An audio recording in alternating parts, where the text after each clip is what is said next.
No problem. I'm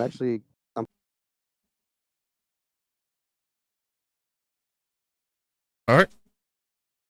Also, her once starting again, gold. sorry about being late. See you guys in a moment. Ladies and gentlemen, boys and girls, and our non-conforming friends, welcome back to another episode of Minhal. Say hello to our Wardens of the Vale. Hello, Wardens of the Vale, say hello. Welcome back. It's been an exciting week here. What a way to start, 31 minutes late. I apologize for the delay, folks, but hey, sometimes that's just how it works out. We are going to start off tonight's episode with a recap. So, Bob, if you would, go ahead and take it away. Okie dokie. So from what I remember, we pick up 20 years. So 20 years has passed since the second destruction of our old buddy Forwind Orly at Millhaven. The group meets Liza as they're shuttled into an audience with Captain Sarah Emberhilt. What I remember is the captain telling us that she's called in her highest level search and rescue team that she has available, and we're to be sent out to locate drill instructor Mirren Colt and 2 other Wardens of the Grey. Once we go through that, we head to our buddy Quartermaster Bram and gear up and head out with the latest in Minhal Warden tech to the last known location, which is somewhere in the Brimhar Dunes. I think we were Company 237 for the Wardens. Yep. That sounds right, yeah. Yeah, we head out, and the only thing I kind of remember before we make camp is that I can't remember if it was Vin or Lyran that makes an offering to that shrine for timber. Was it Vin or was it Lyran? Vin. Okay, good. Yeah, so we make camp. This is where Crispin learns about the dynamic between Ashok and his brothers-in-law. Internally, he monologues call them the Three Musketeers, and internally codenames them Athos, Porthos, and Aramis. He notes like Ashok as Porthos because he's the cheeriest, Alf relative, relative to Alvin standards. Illyrian, he codenames Aramis since he sees him as the most charismatic, obviously relative to being an elf, once again. And Vin as Athos, since he seems the sternest of them. Vin encounters Timber in his vision. Well, I mean, it's Three Musketeers. D'Artagnan's like the extra fourth unwanted musketeer. And he's only a musketeer at the end of the book. But yeah, Vin has his encounter with Timber. That only he can see. He relays that Marin and her companions have perished. We relay that to the captain via our sending stone that she gave us. And we're told to recover the bodies and gear. We pick up camp. We find their camp with their corpses. We engage Covenant forces and call in Master Chief. And essentially, we win. They lose. And yeah, we're dealing in the aftermath of that encounter. I'm sorry, it was like 3 humans, a Crimson, and Nash Drake. But yep. Yeah, I think that was about it. Pretty good. Take your inspiration. So the ash drake hits the sand. It does not bounce. The desert is abruptly quiet again. You can hear your own breathing. Illyrian is on his hands and knees in the cinder, like blinking blood and ash out of one eye. Vin is mostly intact. His 2 hand axes are in his belt. There's a third somewhere in the sand he hasn't retrieved yet. Ashok, you stand where you ended your last move. Your sword tipped down, the smite light fading from the blade. The wind picks up 1/2 degree. The warden's bedrolls shift. Marin Colt's hand, where it has fallen out of her bedroll, does not. You guys stand amongst this battlefield. What would you like to do? First things first, I am going to go and provide some minimal healing. I'm going to do lay on hands on Illyrian first and then on Crispin. I'm going to give each of them 5 extra hit points, just in case something comes up out of the sand to surprise us while we're still here. So I'm going to interrupt real quick because I'm about to post this into Discord for you guys to look at. But right after that little read through that I just did, I put short rest ? Almost certainly yes. Ashik will probably lay on hands first. And it's so true. That's exactly what happened. That's okay. You're an oracle.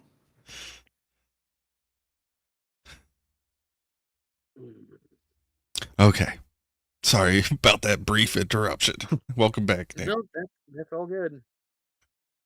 So, okay, yeah, you lay on hands, pass out some healing. Who you giving what? Yep. Crispin's at 13. I'm going to give each of them 5. I'm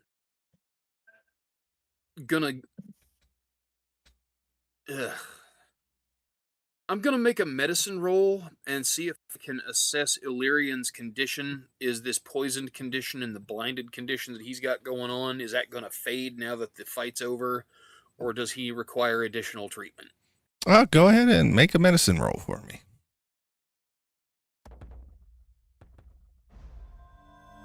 Oh wow, that's fantastic.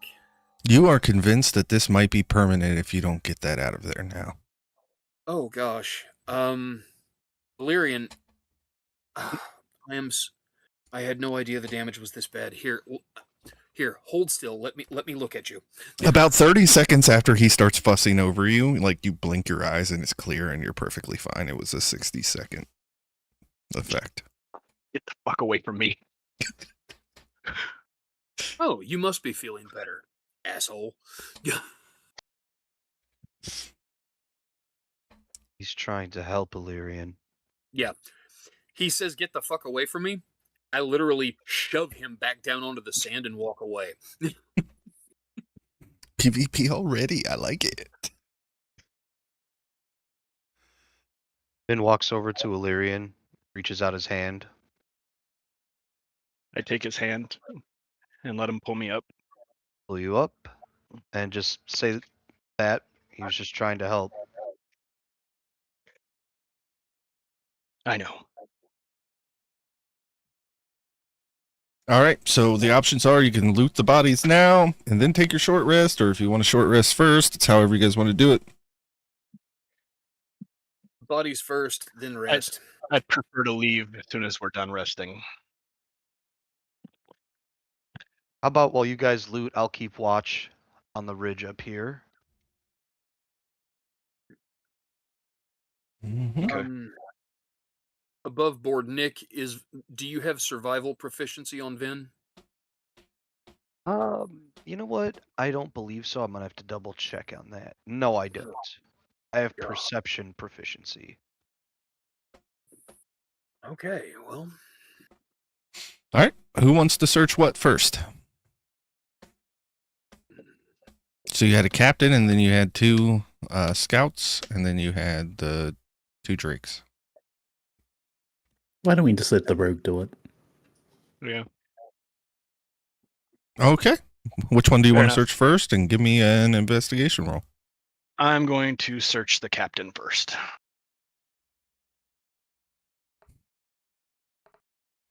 Nice, 19. yeah. So on the captain, you find a finely made arming sword, which he never drew, a focus rod, a small iron flask, 15 gold pieces, Rich. and an emerald. I'm gonna bundle all this into a pile just outside the ring of firestones. Outside the stone fire ring, because at this point I'm just gonna put everything I find into one place Yeah. so that everyone sees it. Except maybe the gold. Yep. And for the scouts, go ahead and give me a roll for both of them. Just one roll. Oh, that's bad. Yeah, so they're each wearing the same pendants. And they each got a dagger. A few coins, you find 15 copper between the two of them. And as you're kind of digging around, you do find a folded sheet of paper. Okay. Can I? Do I sense anything about the paper? Like, I can't imagine there's physical traps, but You and also, expect the paper, you pick it up and you kind of look at it, and it just looks like it's like a folded piece of parchment somebody ripped out of like a notebook or something. wasn't there? I wonder if there were ripped pages in the field journal. I'm gonna unfold it and take a look to see what I find. Do you speak thieves' cant? I'm pretty sure I do. Hold on. There are symbols in here that you will only recognize if you are familiar with thieves' cant. I think rogues relatively get confident. it as a proficiency. I'm pretty sure they do yes, too. I have thieves' cant. Yes. Okay, and what you see in the cipher is third bell, Tar Lane, ask for Pip. Tar Lane, Tar Lane, being familiar with Brighton, you know that is an area in the lowers, which is the district around the harbor where, you got a lot of like fishmongers and wax makers, and like the dirty jobs are down there, the tanneries and that kind of stuff. And it's like the hovels, it's like the lower city in Baldur's Gate. Okay. I'm gonna tell everyone about the note.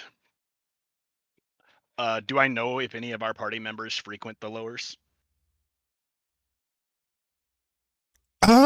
Go ahead and give me just no,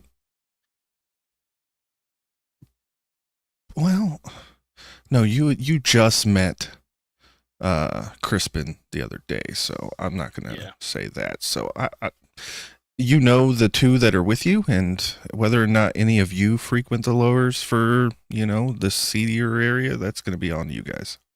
Fair enough. I'm gonna go with not really. Yeah. Not really my vibe. Crispin grew up down there, though. I was gonna say, but you don't know that. I know that Ashok and Vin are unlikely to be down there. I'll ask Ashok when he comes back. Just Crispin, do you happen to frequent the lowers back in town? Just let him know I'm familiar with it. And ask why. Because this note seems to indicate some kind of code off of a road down there where I don't have a lot of experience, but... Do you tell him exactly what it says? Or do you are you vague like that? I'll tell him exactly what it says. I'll tell all of them exactly. When he mentions Tar Lane, you know that is where most of like the fences like to hang out. Crispin. Oh, I'll register that mentally and let him know that there's a lot of fence vendors that sell fences there, and I'll think. Okay, come on, bud. You know what a fence is. Indeed. I'll let the others know that little tidbit of info as well. Okay. Well, there's only a handful of reasons that people need fences, and given the circumstance that we just met this particular individual, I'm assuming they're selling gear from dead people, so... Now we move to the Drakes. Which one do you want to try your hand at first? And I will let the party know that harvesting a Drake is a survival roll, not an investigation roll. So, do you want to change up who's rolling? So I only have +2 to survival rolls. You are still our high subject matter expert on it, kind of. Yeah, Yeah. you got me beat at a +1. I don't think any of us are wisdom-based characters. Fair enough. I guess I'm going for it. So first, as you go down to these drakes, you've gathered them together. Each one of them has a leather collar with bronze fittings. And when you pull it off and you look, each has the same sigil from the necklace burned into the leather. It's not Okay. sewn. It's not embroidered. It is burned into the leather. Okay. This I want you to give me a history check. Oh, If it helps, I am proficient there. 21. That's a nat 20. Nat 20, yeah. yeah. So the way this is done, these are trained drakes. Somebody's running like some kind of kennel or something to train. Drakes don't normally just act like lapdogs for people. So somebody with extreme skill or knowledge of the draconic has trained these drakes to act like this. So I'm going to relay what I found on the collar and what I believe to be the case. I'm sure I'm not known as an expert for this, but I'm fairly confident that that's what's happening here. In fact, being an elf, I'd probably present it as fact. okay, now you But, want to harvest some drakes, right? Well, actually, before I do that, I'm going to pass. So the body we pulled out of the fire pit from the first session, and then Yes. each of these 3 people had one of these emblems, one of these amulets, right? These Yep. Tokens. I'm going to give one to each person. I'm going to keep one and give one to Crispin, Ashok, and Ben. Just so they. While, Hmm? while Illyrian has been busy searching bodies and getting ready to harvest whatever we can from the drakes, Ashok has been getting ready to travel with the bodies of the fallen wardens. I'm wrapping each one of them up in a bedroll. Keep talking, JD. I need to step away for just a second, but I can hear you. I'm going to go ahead and wrap each of the fallen wardens in a bedroll and get them tied up so that they stay wrapped. We'll Excellent.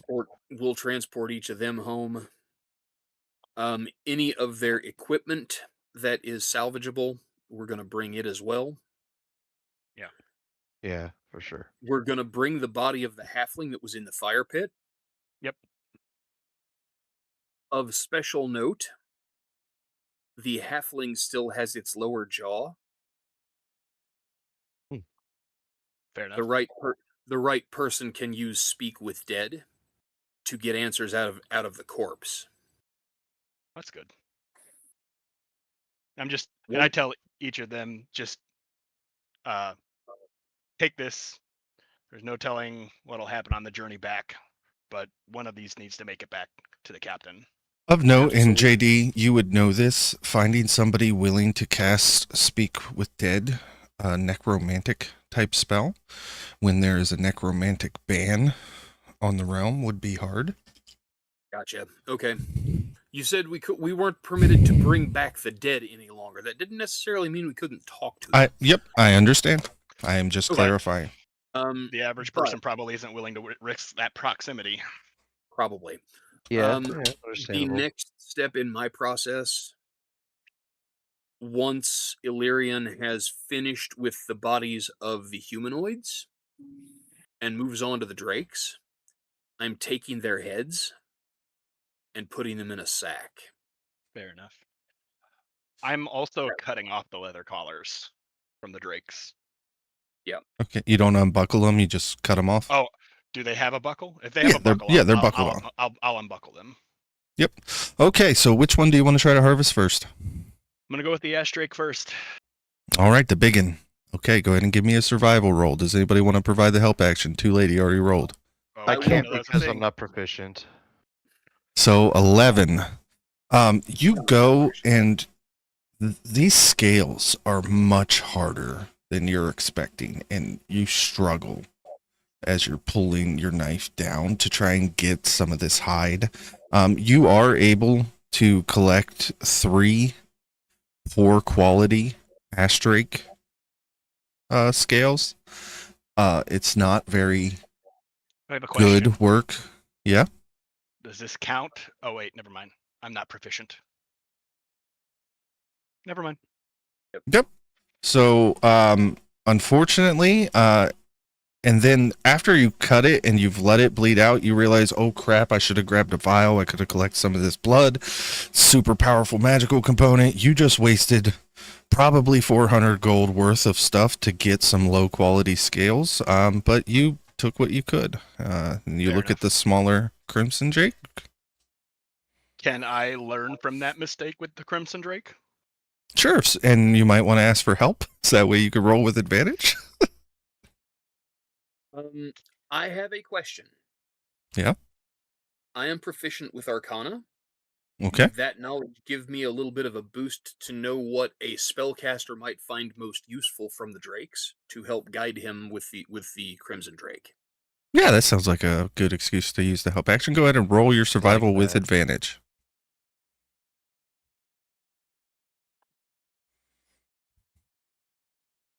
Remember Billy? Yep, there you go. Ooh, Wow, feast what a or difference famine there. on that one, huh? But Wow. with a 20, the Crimson Drake is smaller. Obviously, it is a small creature, but you are able to get about 10 Crimson Drake scales of good quality. And you happen to take a 10 cup and help collect some of the blood, and you in the Warden's gear there are some vials from like used potions and stuff that they had from, so you're able to separate, and I'll give you 3 vials of dragon blood. Okay. And you are also able to harvest its fire gland. Now, this is a drake fire gland. It is not as powerful as, say, a red dragon's fire gland would be, but you do successfully, with a 20, get the drake's fire gland, which is a very, you know that can get you about 800 gold to the right buyer. Okay. Frankie, can I Yes? harvest some meat for some meat pies from each of them? Yep. And that's no survival check needed if you're just going to be hacking meat off body. I'm a professional, Frankie. I will try to carve the leanest parts. But I'll Okay. hack at the same time. It doesn't matter. You successfully, from the 2 of them, I will say, collect 10 pounds of dragon meat. Cheers. Okay. I'm just double checking. I have a Drake fire gland, 3 vials of fire drake blood. Yep. How many fire drake scales? I do believe I said 8. And then 3 ash drake scales. Yes, and you note that the Crimson Drakes, those were good quality scales. The Ash Drake were low quality. Okay.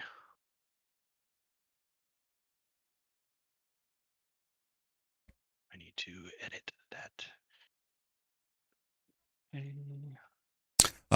And yeah, Ashik, I'm not going to make you roll to cut heads off. You're a paladin, sort of your thing. So you collect the heads and the halfling body, or are you just going to take the head now that you know that you're probably not going to be able to speak with the body? I'm gonna take the halfling's body because of the. It looks like. Well,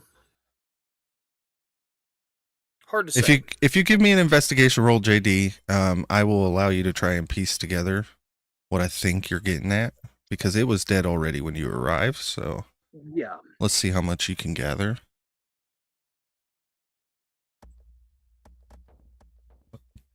10. So he was dead before. You probably think he came in the ambush with the dragon, and one of these wardens put him down before they were put down, kind of deal. So he is one of the cultists. Obviously, from the pendant he was wearing, he was in the initial ambush, not this cleanup crew that came back. Yeah. So you guys load Yeah. up the horses. You collect all this gear. We'll just take his head instead of the whole body. That's Okay. Yeah, if you would have rolled higher, I would have kind of like vignetted what, you would have had your Sherlock Holmes moment. But unfortunately, 10's not high enough for Sherlock Holmes. How about Watson? Well, elementary, I'm just my playing. dear I'm just Watson. playing. So we're kind of gonna vignette the ride home. The desert falls behind you guys in degrees. You can't report back. Obviously, you've already used the sending stone today. The horses do not enjoy what they are carrying. They keep their heads low. Sugar Plum of all of them has stopped trying to nuzzle Vin's hand for a treat. She has read the cargo. They all have. The first hour is silent, so is the second. Sometime after the sun goes down, somebody's going to need to speak first. Who speaks first?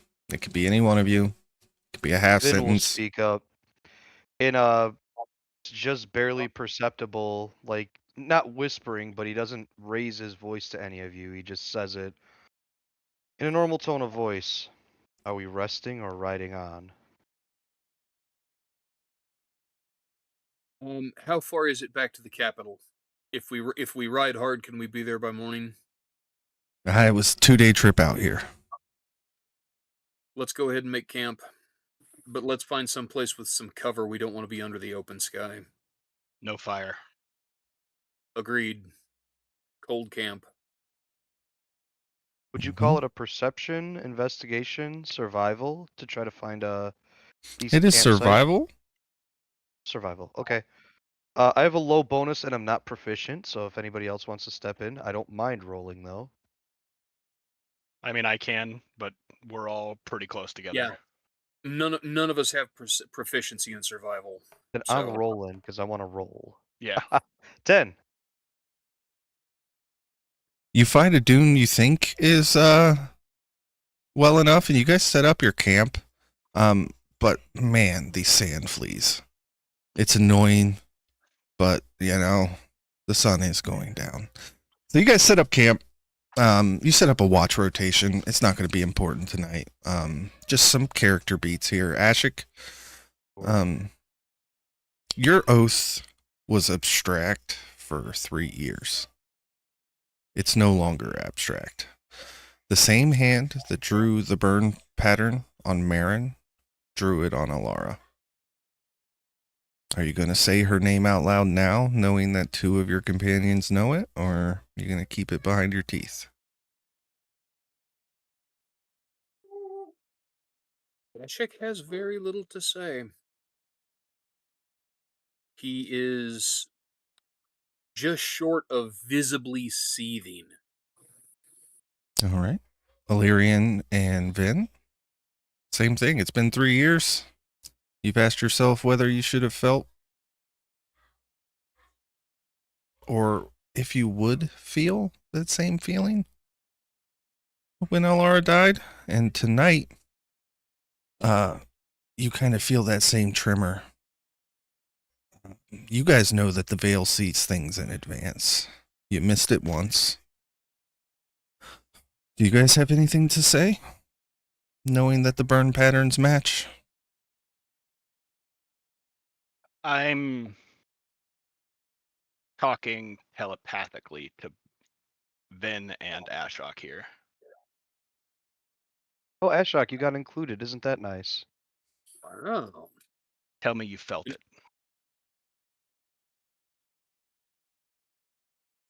I won't deny it. The familiarity. The burn marks look similar.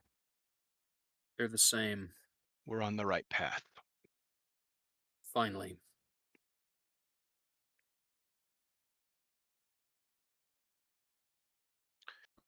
You guys are saying all this in your heads, right? This is a telepathic Yes, and even in our conversation. heads, we're like one wording each other. Right. Yeah. And Crispin, you're sitting there and they're all just kind of staring at each other.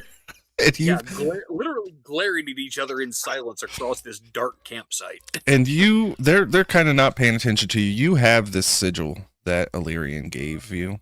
in your hand, and you're kind of studying it kind of absent-mindedly, and your eyes roll back into your head, and you are in darkness, and you hear the familiar voice of your patron. I know that mark. It's older than the man who designed it. Someone is forging signatures, dear boy. And your 3 friends with the dead sister are walking straight into the forger's office. Be useful to them. Their grief is leverage. Their captain, however, is a complication. Do remember which voice signed your contract. And then your eyes roll back. Do they notice? They are... any of them I will allow to roll a perception check. It would be a very high perception check to notice, being that they're in the middle of a telepathic conversation. I'm gonna roll. Vin is not. I hate to say it, Vin is all but ignoring Crispin in this moment. Does a 22 get me there? Was it a natural 20? It was not. It was an 18. I've got a +4 mod. Okay. Because of the That's what I mean. circumstances, I was only going to give it to somebody if they rolled a natural 20. I'm just going to be honest with you guys. Wow. Because you guys are in a conversation and he's kind of sitting off to Yeah. the side. Can I tell they're in a conversation? They spoke with you telepathically during the fight, so you know that's ability that they have. Also, at no point have we noticed any of his rivaling, any of the instances in which his eyes roll back. So it's not like any of us are aware that it's a thing that happens Right. at the moment. I'd almost even wonder if it's like almost like a blink of an eye. Not even like, oh, he's sitting there Right. for minutes with his eyes rolled, just like really quickly. Just Well, Crispin, if he can tell, is going to find this displeasing that they're excluding him, like Ashok. So he's gonna whip out Quasi, who I might rename to Father Titus, and we're gonna telepathically communicate. What's up, boss? Oh, you don't actually want to have the conversation. Okay, well, so the next morning comes. The night was uneventful, other than, like I said, the annoying sand fleas and the flies and occasional scorpion annoyance. And you guys look at Vin like this is the spot you picked. Okay, but and Vin shrugs indifferently. do you guys want to send the message to let her know you're on the way, or are you just going to ride hard and get there and tell her in person? We should send the message, but we don't have to do it immediately. Not that I'm trying to forestall it. Just we get like 25 words, right? So we just want to make sure we say the right thing is all. Well, I think we should. I'm literally just going to ask you what your message is going to be, and then we're going to flash forward to the gate. So, I mean, it does. It's We're just riding for back. flavor. It is 5 words. We found Marin and her squad. Makes it 11. Were attacked 13, by cultists 15, and 2 drakes. 18. 18. Returning with the bodies. 24. Sounds good to me. So did What? we get a long rest? Yeah, you guys can take a long Yeah. rest. Oh, good call. We should probably get rid of our temp HP and stuff. By get rid, you mean get it put back on? Well, if anybody, does something that would cause that to happen, sure. Yep. I am going. We're almost home. I'm not going to worry about casting aid. If we need it, I'll cast it when the time comes. Yeah, and like I said, Oh. I'll give all of us 9 temp HP by aspiring leader. Yeah, inspiring leader takes 10 minutes.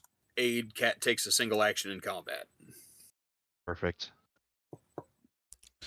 There you go. 2 days later, the Brighton Road climbs the last gentle slope towards Brighton. Pilgrim's Gate appears on the horizon. The massive double arch, its anti-magic wards humming in the morning sun. The carved lines flanking the gate older than the council itself. The gate guards see the cart, 3 wardens dead inside. They straighten, they salute, and they let you through without word. The gate's anti-magic wards hum as the company passes under. Crispin, your pack mark kind of itches when you go under those wards. But they do not bar you. They simply register, and that Brighton has had its eyes open on you guys for a while. You guys are going to make your way back to the hall. The Warden Hall looks smaller when you return, not because the building has changed, but because you have seen what waits beyond it. Lysa Mar is at the door at the captain's office, clipboard at her side. Her fingers, unfortunately, are freshly ink stained. She meets you outside. She sees the cart before she sees you. Her eyes move from the covered shapes on the wagon to your sigils, to your faces, and she stops whatever she was about to say, and she doesn't say anything. She simply opens the door. Inside the hall's usual noise thins as you guys pass. It seems like word of what your guys' mission was has gotten around. By the time you reach Sarah's briefing room door, just judging by the looks on your faces, most of the wardens in here know before she does, obviously, other than what you sent her in the message. So you guys pass Bram Kettlehook's office. Are you going to stop in, or are you going to move straight to Sarah? I'm gonna stop in. No, we're gonna stop and talk to the quartermaster first. That seems disrespectful. I'm aware. Yeah, you step up, and Bram looks up at you, and he goes, "Well, I the need captain a pair told of shoddy me." commoner's clothes. Something What? that won't draw attention in the lowers. Oh,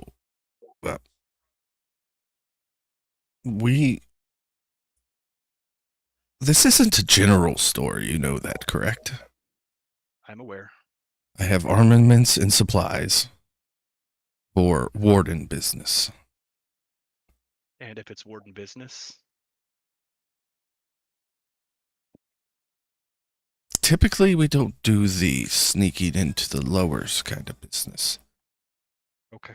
I've read your file, though. Yeah. What about the clothes you came in with? File a receipt for reimbursement. Let's go. Fair enough. Is your cart outside? He asks as you guys are stepping out. Yes. Yes. I'll go inspect the contents. Be warned. They are grim. Most things are in this business. Right you are, Okay. Bram.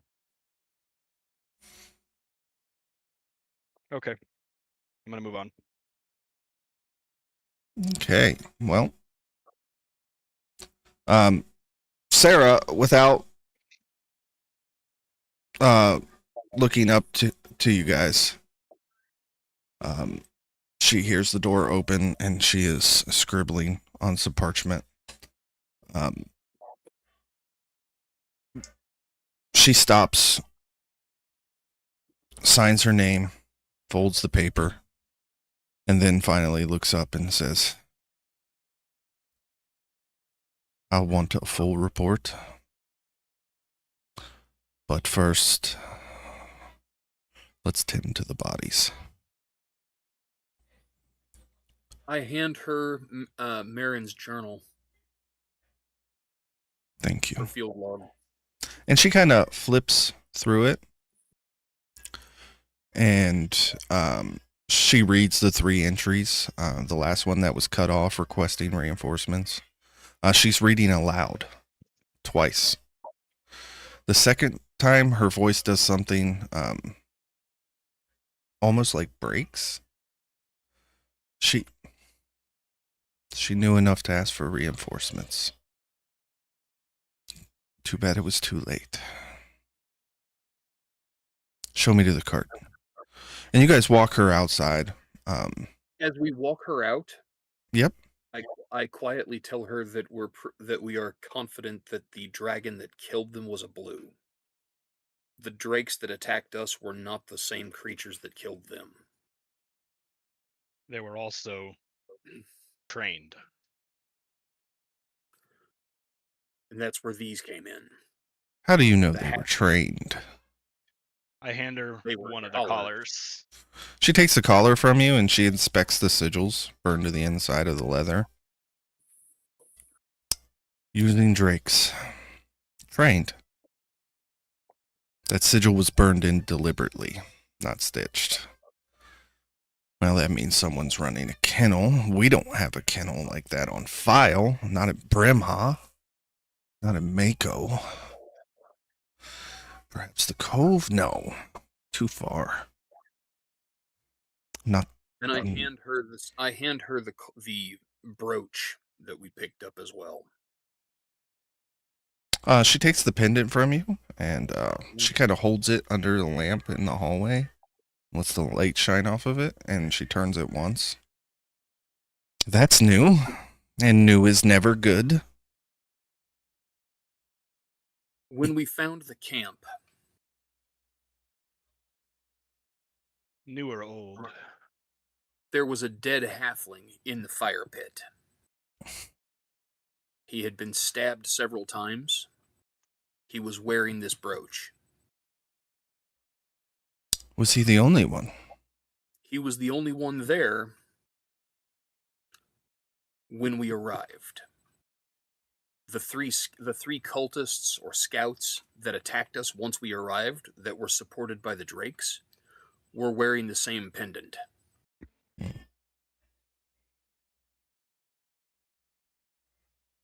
The man that fled the scene of my wife's murder was wearing it as well. That was 3 years ago. It is not new. She May I- quickly pulls out a piece of paper and writes a note to it and hands it to Lysa and says, I need you to get this to Soren Valith at the Spire immediately. And Lysa nods, says, yes, Mom, and poof, heads out. I'm gonna tell her what the captain said.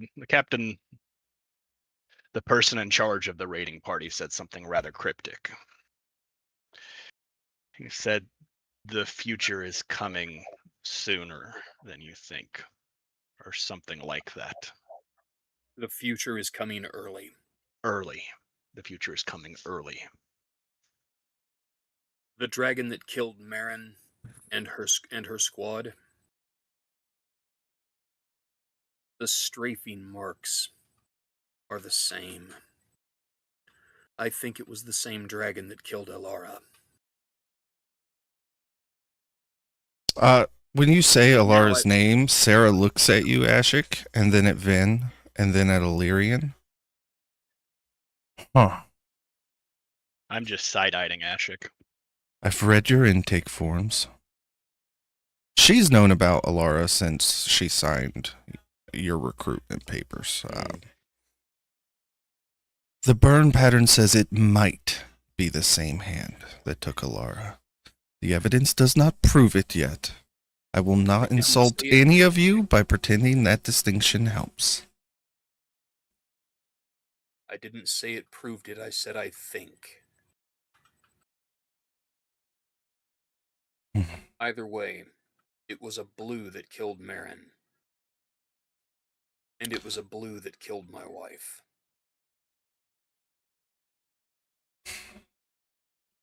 When I read your intakes, when you walked through my door, I knew the day that I signed your papers that this case might come for you eventually.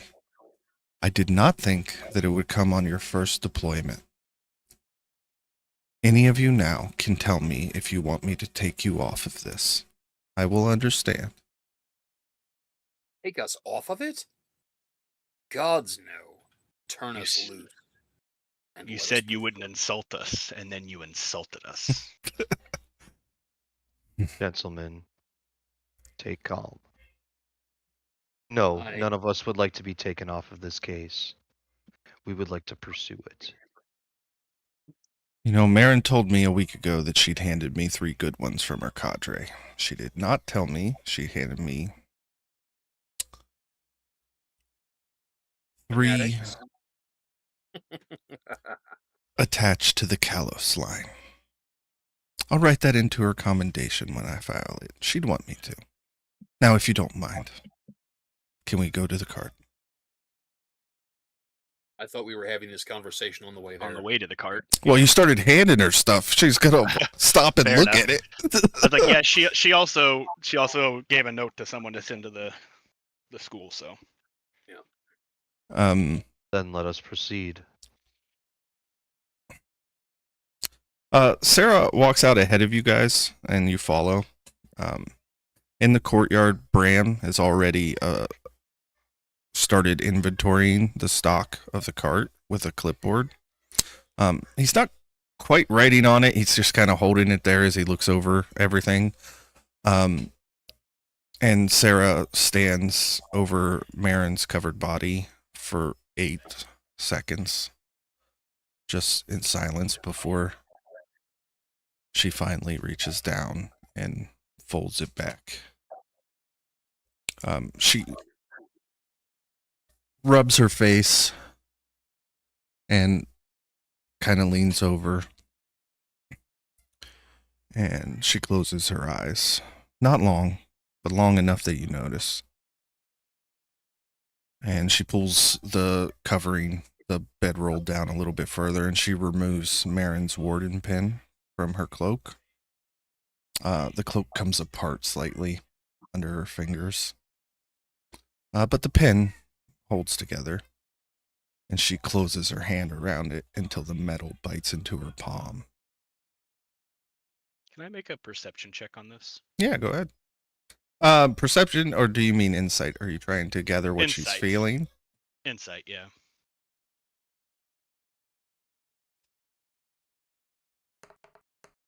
Ugh. 16. 16 is a pretty good roll. I hate that some D&D has broken people to think that if it's not Yeah. an 18 or above, it's a... 16 is a really good roll, guys. Okay. I'm sorry that some people have broken you.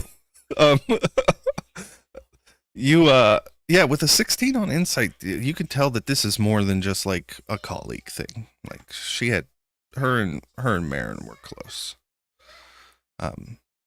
Not every new company gets their first dispatch from the leader of the Wardens in the capital. You know what I mean? Fair enough. Mhm. But it was more than just a colleague relationship between them. Don't worry. It will always hurt. But she'll get her justice. Will she? She will.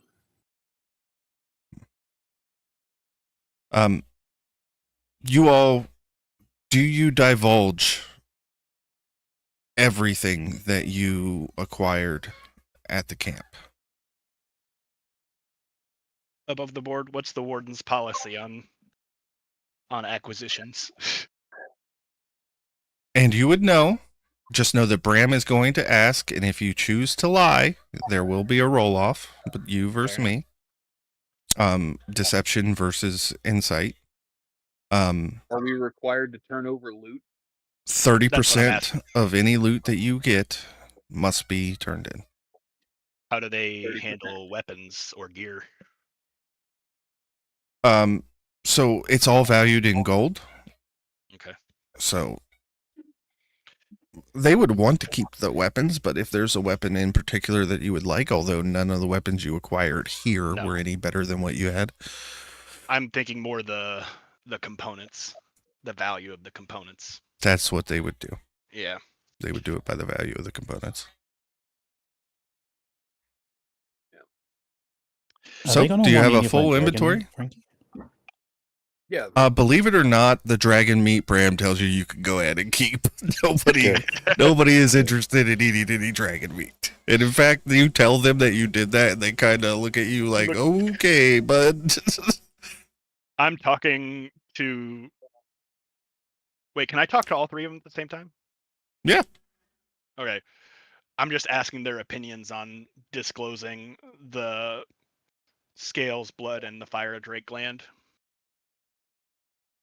Finn's course. immediate reply is, "Don't be foolish. Disclose everything." Okay. We are wardens now. We owe them our So yeah. allegiance. So yeah, I'll tell them about it. Everything I pulled. Right. And so you give up 30%. So what we're going to do is when you sell that, we'll calculate 30% and we'll just subtract that from what you've earned. Perfect. Fair enough. This is But the way. still, you guys just made like years worth of warden pay in this hall. Yeah. And now you're starting to realize why pay might be low, because if you survive a run, you could make off pretty well, you know? Fair enough. Finn would also reply in everybody's mind, or at least to you, Illyrian, that what we gained from that far outweighs any value in gold. 100%.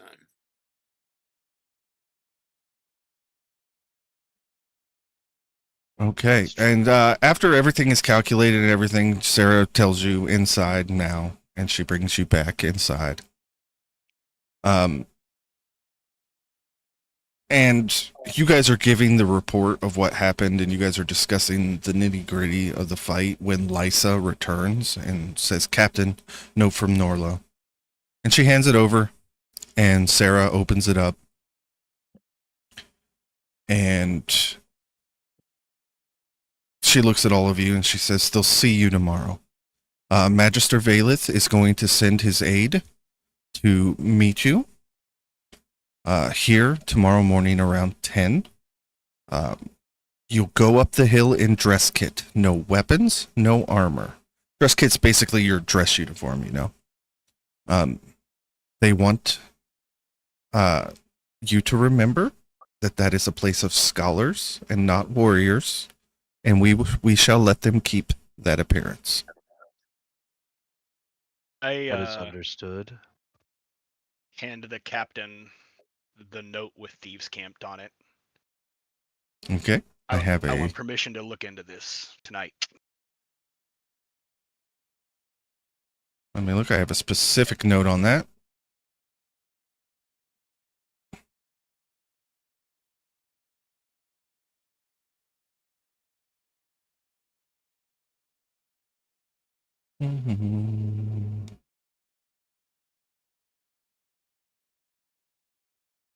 So I can't find my note on it. Of course, you're going to give it to her, and Sarah she knows thieves can't, and she pip the fences in the lowers, Tar Lane. Of course, not tonight. You will go to the lowers after Norlo Spire. So Norlo Spire confirmed that they'll see you in the morning. Soren Valeth is a draconic iconography specialist, and he's expecting you.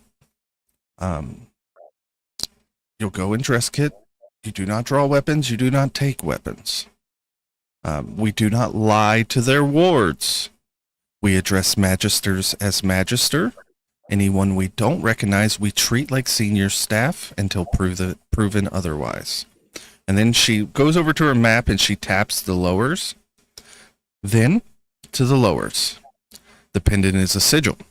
Sigils get bought and sold. Someone on the dockside, in the fence rooms, maybe this Pip, knows where this metalwork comes from. I want you to go to Tar Lane, and if you have to, interrogate every fence in the strip end before sundown. Be careful. Pay if you have to. The wardens will cover the requisition. Do not flash the pendant. Describe it. And then thirdly, tomorrow evening, there's a noble reception in the processional district. It seems the resurrected nobles and the title restoration lobbyists are gathering at Lord Aldrich Vane's Sallow House. He runs the Resurrected Noble faction in the council chamber. You guys, some of you probably have heard the name. He is a big-time merchant, fancy man. She says, I have 2 invitations, and I will bring in the rest of you as security. We're not crashing a party. We're walking into a room, and I don't trust letting it remember that the Wardens exist. Now, the reason I'm asking this is I intend to lobby Lord Vane and any other of the participants for funding for the Wardens. And I've taken a liking to you. So you will escort me. There's no accounting for taste, but we'll go. That will also be dress kit. But you may bring your swords.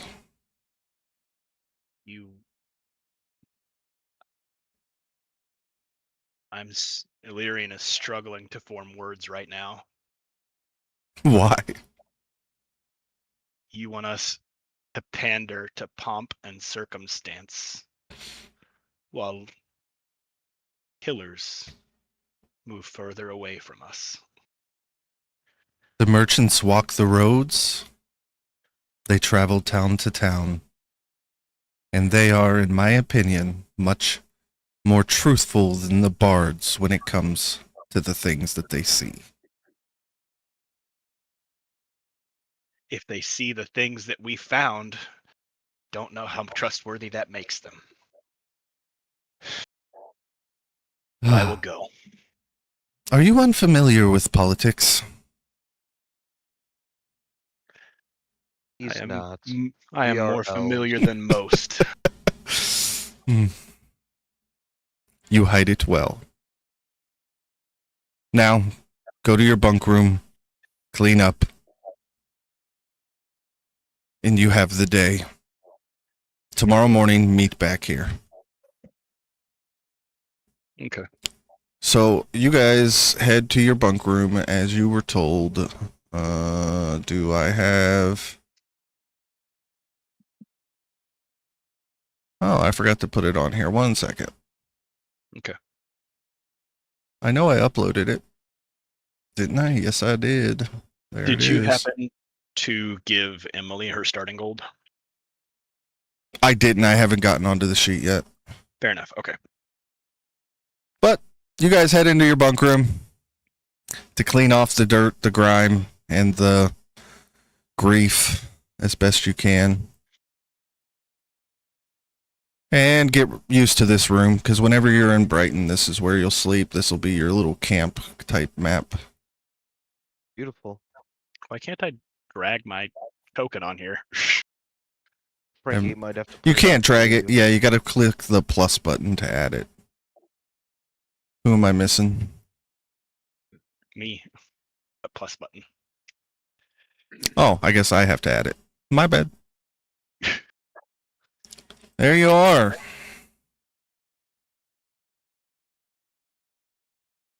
I'm sitting here in the corner where I can see the door. That makes sense. Put Crispin right next to the heater. Nice and warm. So you guys have a little bit of roleplay room here to talk about things, and then do you guys want to describe your dress kit for us when you wake up in the morning? I just assumed that Is it formal because- wear, the dress kit? I'm not. Yeah, familiar with that's what I mean. It's Okay. it's your nice Yeah, clothes perfect. that you wear in good company, you know, like a dress I just- uniform. Yeah.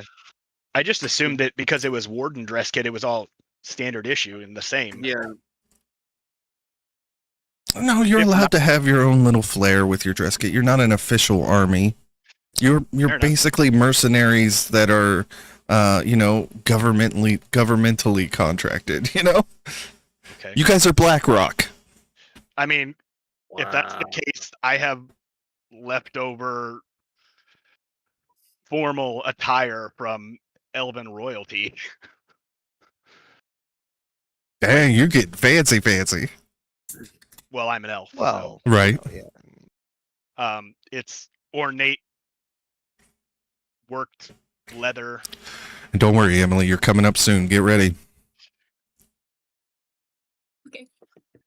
So yeah, I have ornate worked leather with symbols of the Veil and dragons and giants from the things that I studied when attempting to understand the balance between of the Veil. Nice. And as you guys climb in here, you notice that Father Titus's bed has been stripped.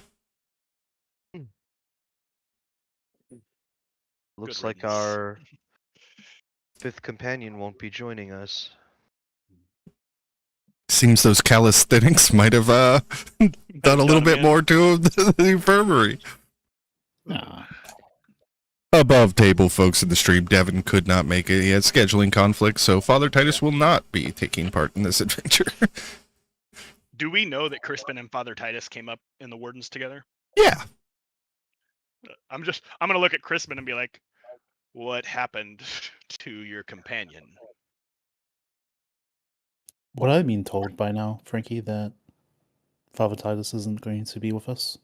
Yes. So the reason that I've written into here is not the calisthenics, although that was funny, was somebody requested him personally for a clerical reason, and he has been sent away for that. Good. Otherwise, I was going to send my closet out on a investigatory mission. I'll let the others know. Okay. I guess that makes sense. Is So there it shall be then. any reasonable expectation of privacy in this room? Does it look like it? Looks can be deceiving. It is a barracks bunk room, buddy. I meant in the group, not individually. Oh, I mean, the walls are stone, so it's not exactly, like Fair enough. your voices are traveling through it too much, Okay. I've just been debating saying something, but I don't think I'm there yet. Okay.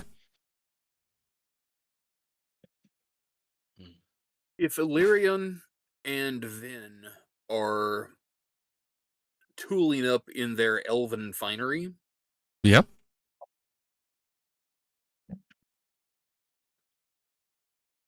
Ashok is going to do the same. Vin is going to be a little bit more subtle than Illyrian, but he is going to wear a very nice robe. Yep. Ashok is dressed in a good quality robe in the colors of his father's clan, which I hadn't figured out which elven clan he came from, but Ashok is associating himself visually, at least, with his elven heritage rather than his human heritage. We have our cultural appropriation moment. Illyrian, will you react?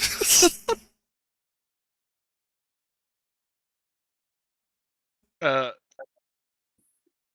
mean, not really appropriation No. if it's his I know, I father's. was joking, But yeah, obviously. No, I get it.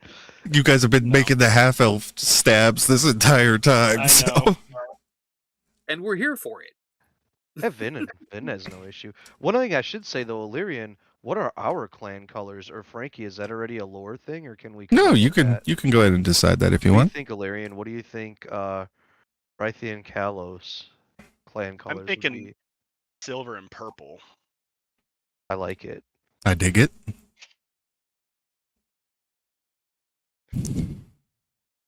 I dig it. Crispin, what is the best clothes Crispin has?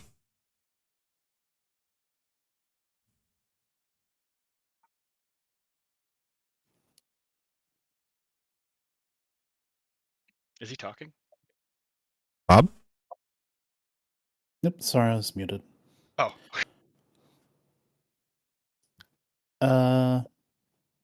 I'll just say good quality cloak, boots, pants, high collared shirt, or dark though. Okay, just be honest with me. Is anybody going to be trying to sneak some weapons into Norlo's spire? which has enough concentrated magic in it to blow up the world 4 times. Yeah. I, No. I mean, I am the weapon. I was gonna say I have a question about my psi blades. Yeah, obviously you can't disarm yourself of those. Yeah. What about their ability to detect that function or impede that function? Do I know if they can do so?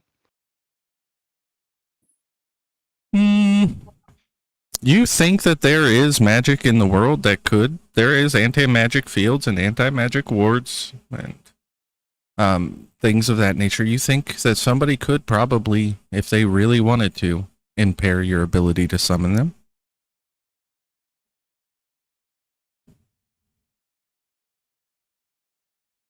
Well, to be fair, the only weapon I have is a rapier, and I don't. She said we could wear our swords, so. Oh no, not to the. She said To a to the different gallon. function. To the Yeah, gallon, yeah, not yeah. to. I don't think I'm gonna be able to sneak any of my weapons in there, but I will probably try to take my thieves toolkit and my forgery toolkit. Okay. Yeah, those aren't weapons. Yeah. Okay, so you all get dressed up in the morning and you are reporting back to her office. I'm going to go ahead and get you back to the... As we walk to the office, Vin is gonna just quietly comment and say, "I'm glad none of you chose to make a fool of yourselves." Sarah is waiting for you all outside of her office today. Lysa is not here Thank you. this time, Can- and she kind of walks down the line inspecting you all. Those of you who know Norlo Spire know that it is like, it's a big deal. It's not Hogwarts. That's all I could say. This is a prestigious magical. Norlo was a wizard from before the first fall of Folwyn. He built his tower. It was powerful. And when he died, he passed his tower to his students and they built on. And then those students passed it on to their students who built. And Norlo is this concentric circles that have grown out from the spire and become a magical institution. There's a Smithsonian-like museum. There are vaults housing dangerous magical items. There are research wings and classrooms and lecture halls. And the tower itself has grown out more than it's grown towards the sky. But it's a pretty big deal to get in there. Norlo is a prestigious university, not a private school for children. Yes. And she looks you all over and finds you acceptable. And she says, our escort should be here shortly. And walking through the door is our halfling friend. Emily, why don't you describe Bumblebee for us? I'm short.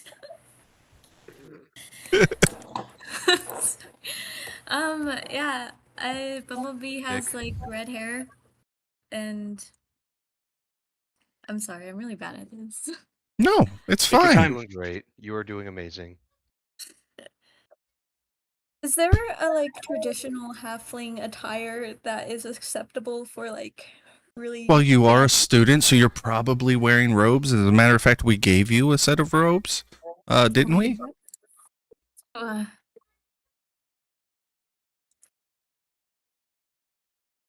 Pretty Is sure. it? You did now. Yeah, you are dressed out in the traditional school robes, not just a student, but a research assistant. So they are gray with teal blue stripes, pressed and proper, and you are carrying your staff, which is 3 times your height. You have a boomerang strapped to your belt.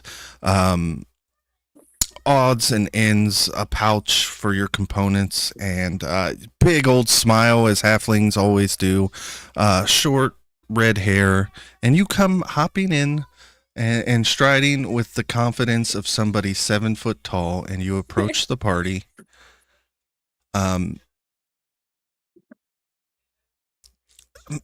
Sarah, I'm actually going to take a moment and elbow Vin. We're supposed to dress up and leave all of our weapons behind, and our escort shows up here armed to the teeth. This seems a little unfair, don't you think? Our escort wields a staff large enough for one of our size. Do you really think she's dangerous with that thing? I suspect she's more dangerous without it. Am I allowed to hear? Like, am I hearing this conversation? Make a perception roll. Vin just talks in a normal tone of voice. He's pretty monotone. He's not trying to hide what he's saying. Do me a He's favor, also not shouting Bumblebee. it. Go to your character sheet, and where it says skills, you'll see the word perception, and there is like a plus number next to that. Click that, and that will roll a die for you.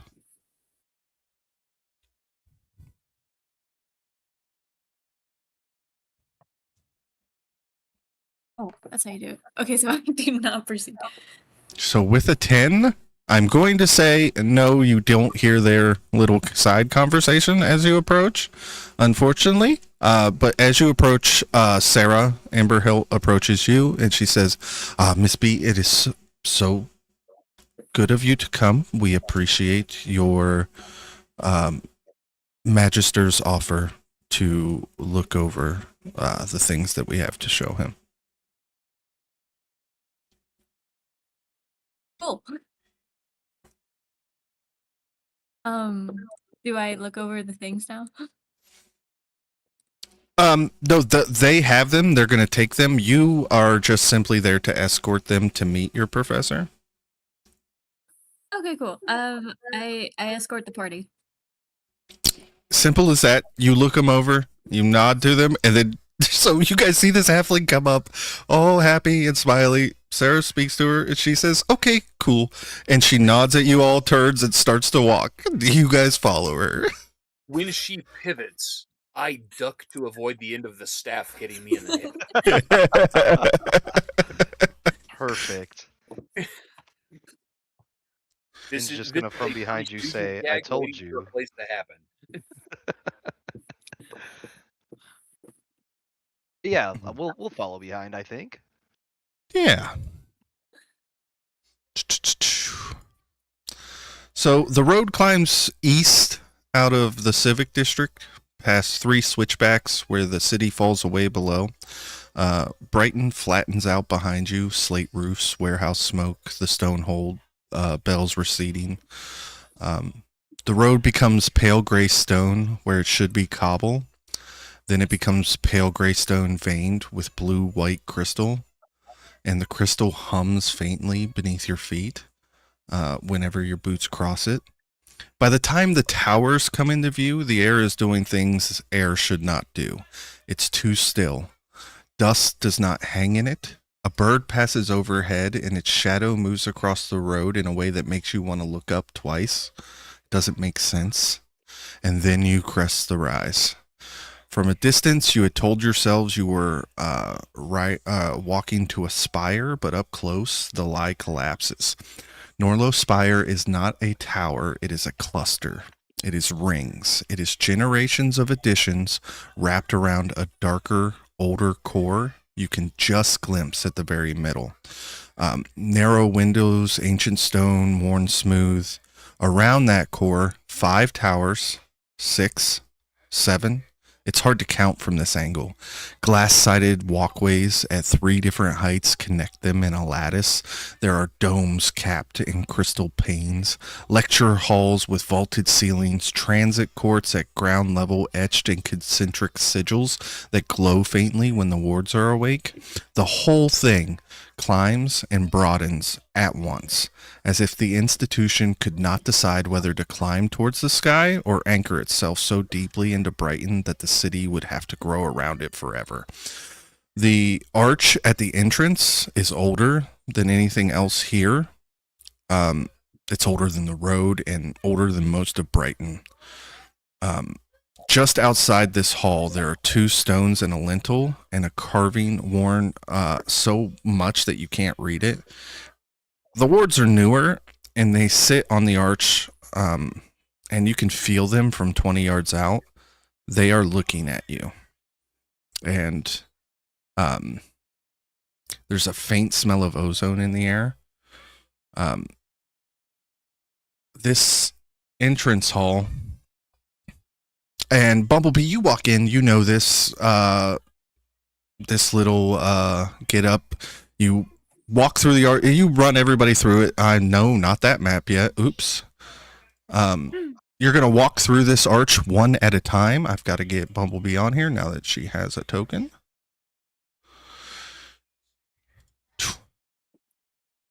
So Bumblebee runs you guys through this. You're gonna walk through it one at a time. Don't do it yet. So, and which one of you would like to walk through first? Oh my goodness. Ashik.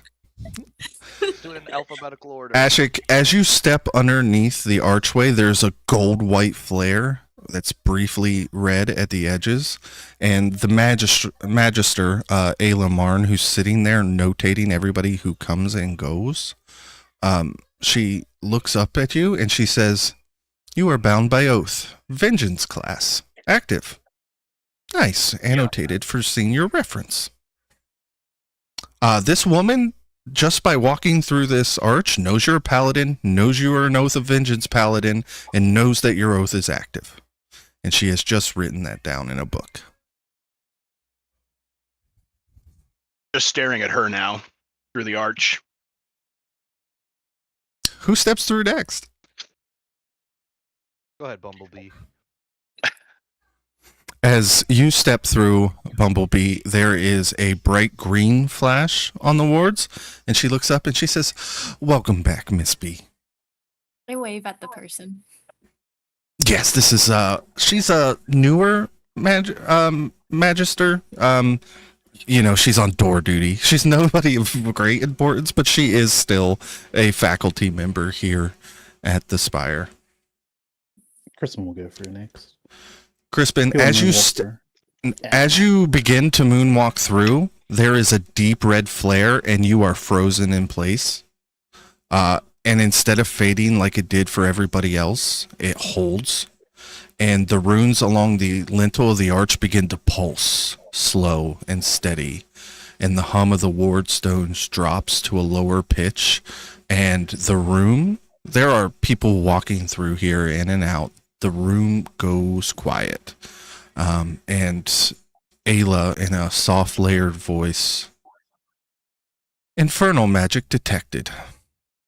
Please stand by for deeper inquiry."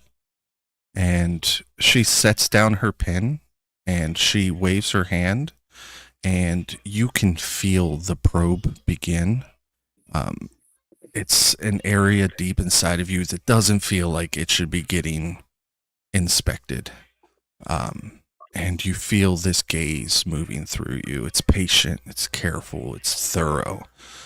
It's not painful, but you can feel your patron moving. He's not speaking, he's moving.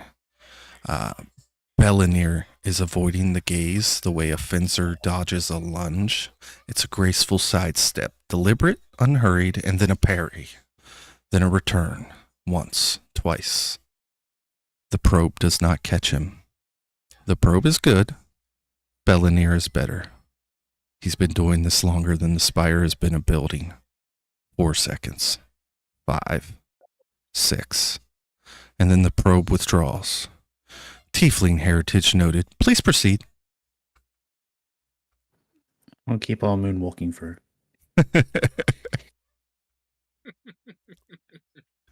You don't just get to walk in here with a demon. They didn't catch you, though. I'm Are just you kind of still staring eyeballing- daggers? Well, no. At this point, I'm kind of eyeballing the arch. I'm a little concerned, but I step shock- cautiously through. Ashok makes eye contact with Illyrian and raises one eyebrow and says, just doesn't say anything out loud, just kind of makes the look like, well, come on then. And I just, Excuse me. I would probably quip psychically, easy for you to say, you don't have daggers that you can summon. I step cautiously through the portal. As you step through the portal, there is a silver purple flare, and the Magister's pen begins to scratch down, just like what happened with Crispin never happened at all. Ah, psionic, Arthian Kalos lineage, Veil Watch markers. Impressive. Welcome to the mainland. Magister. I just keep walking. Yep. And Vin, as you step through afterwards, it flashes the same silver and purple. Soulbound. Same lineage? It's a question to the two of you. Indeed. Hmm. Siblings. Well, welcome to the mainland for you as well. Kind of you. Thank you.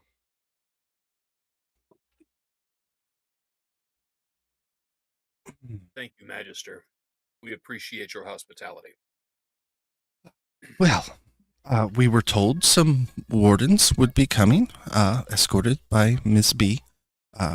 Welcome to Norlo. Please remember that this is a place of learning.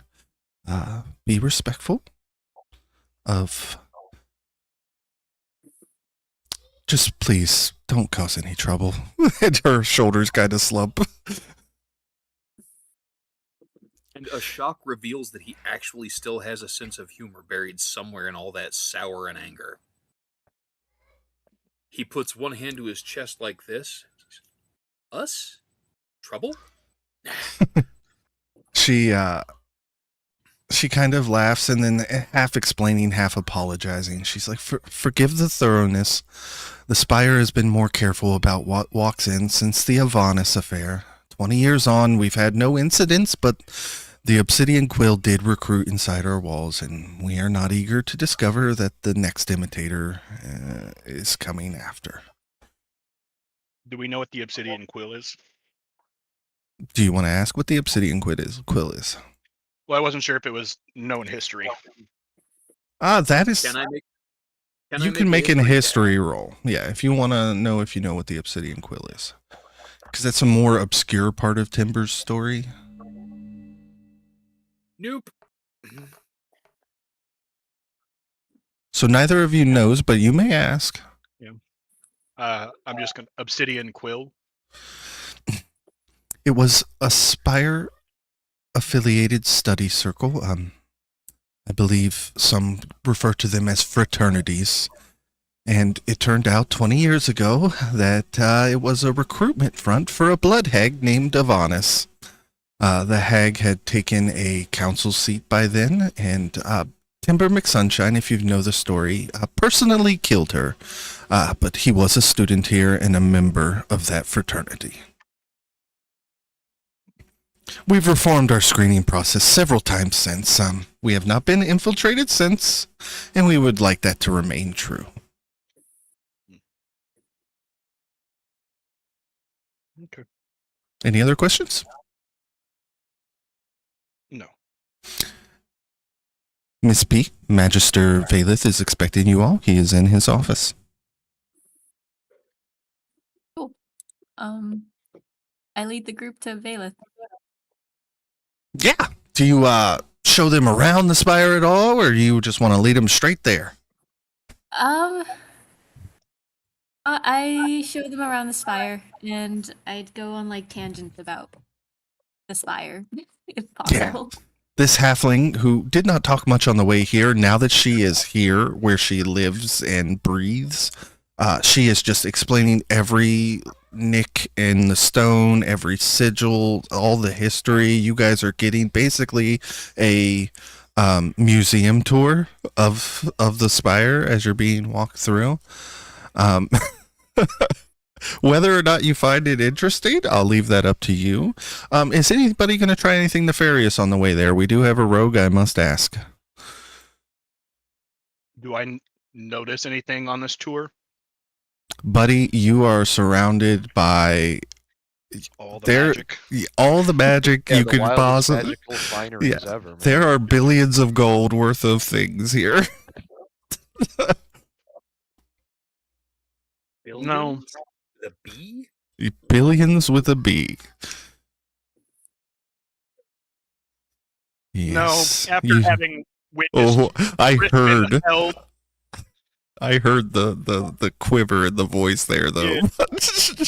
after Yeah. having witnessed Crispin being held in midair by a seemingly Yeah, this fixture of is the castle, I'm thinking this there's is probably enough to see anything I might try. this is a shark muzzled in Yeah. a pool full of steak. This isn't the place for that. As much as I Yeah, want to. there's things like there's a shrine in an alcove. You pass a small recess in the wall as you walk, and it's got a single candle, another one with a polished black stone, and like the faint smell of incense. As you're passing by, you can kind of hear there's some magisters talking, and one of them is like the Eastern reports, the ones from Mako. The third one came in this morning. The Trade Council is another time, Magister Korath. Good morning. A few of the students stop and they're looking at you and they're like, "Oh, the Wardens, real Wardens in the spire." Question: is there anything specific about? Are there any differences in uniform between the students and magistrates? So the students are just in gray robes. Student like aides and like research assistants have the gray with the blue vertical pinstripes, and the magisters are in those dark blue robes. But there's no like symbols. Like it's all those levels. There's no individual ranks for like a family houses and things like that. Some of them are wearing pins. You don't know the significance of them. If you were to ask, like senior magisters have these. You see that sigil carved in the floor here? There's a pin with that sigil. That is the Norlo sigil on the senior staff. The lower of the senior staff have silver pins, and the people who have been here for a long time have golden pins. I'm gonna ask Bumblebee about the pins. Bumblebee, what are those? Or is it just Miss B? Miss B, what are those pins that the higher ranking magisters wear?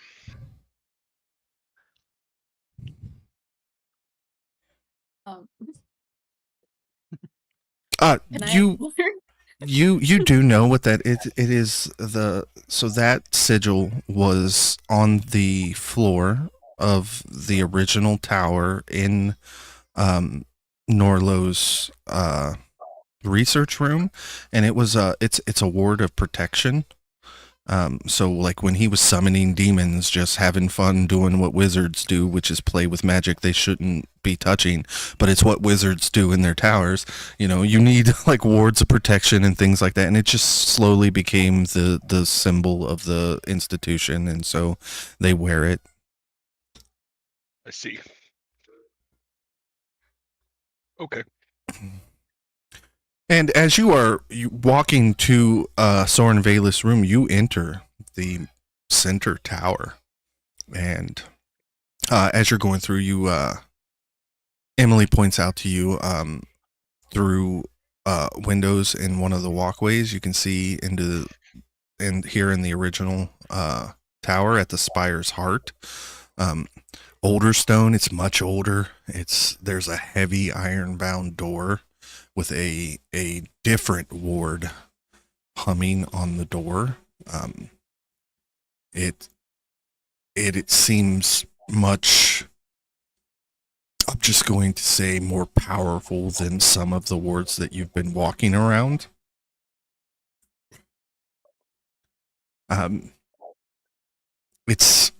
If you ask Bumblebee what it is, that is the old reading room, and it is restricted to senior magisters only.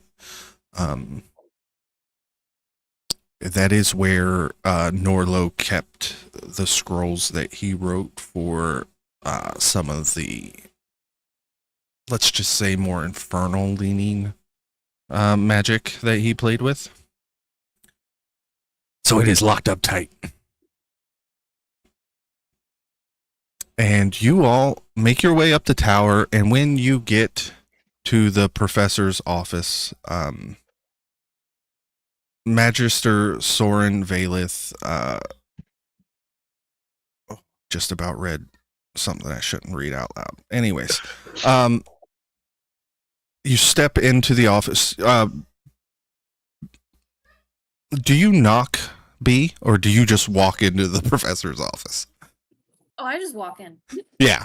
So you guys walk up to this door and expect her to knock. This is a senior magister, and she just opens the door and steps in. And the office is round. The walls are lined with scrolls and a few real books. There's a long work table that runs across the room, like right as you step into the door, with a bunch of sigil rubbings pinned across it. There's black ink on cream parchment. Everyone is a different kind of draconic mark. On his desk, there is a teapot that sits on a small iron warming stand. And on the other corner, there is a small carved figurine of a dragon. It's either bone or dark wood. It's hard to tell with its wings furled. Two chairs face the desk, and behind him, you are convinced that this guy has the best room in the tower. You see the sea and the harbor and the ships as they're coming in and out. It is a gorgeous view out over Brighton to the sea. And as you step in, Magister Valeth rises. He's tall. Let me go ahead and pull up his office. He's got kind of short, curly hair, a graying goatee, striking blue eyes. He is wearing the blue robes of a senior magister, even though he's not in the image on his token. He has that golden sigil pinned. He rises and nods to UB. With the small affection of a teacher who has been watching a student grow. And as he stands up, he speaks, and his voice is deep and calm, and just something about it just makes you feel good. He's got this real grandfatherly air to him. 237, welcome. Sit, please. The captain's note said you would have something for me to look at.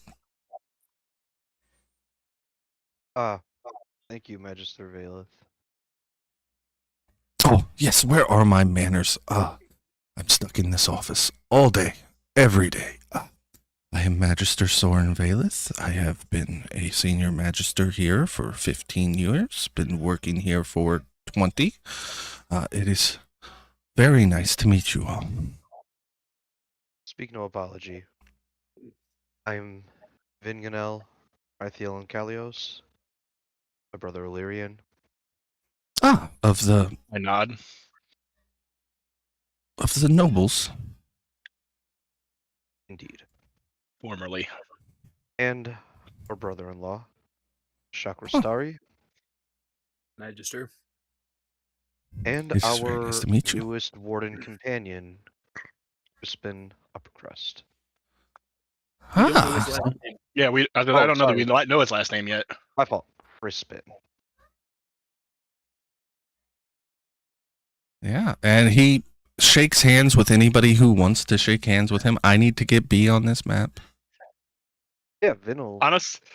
Honestly, after listening to my brother introduce everyone by first and last name, and then hearing him say Crispin, and realizing I don't know Crispin's last name, I just kind of look at Crispin. I'll bow A little deeply. confused.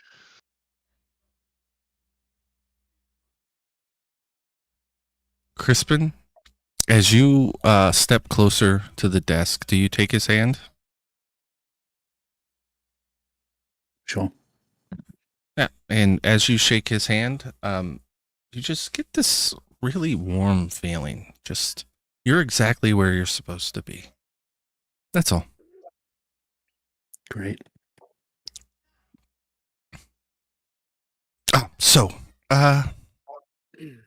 I don't know if your captain told you I am an expert in dragon iconography here. I apparently you have a sigil that you wish to show me. Yes. Indeed. Ashok has it here. Yep. I'll go ahead and offer the sigil across the desk. We found this on a group of what we presume to be cultists of some kind. What can you make of it? Frankie, I'd like to make an insight check on this guy. Yeah, go ahead. Kind of a vibe check. Yeah, I'm thinking the same thing. Go ahead.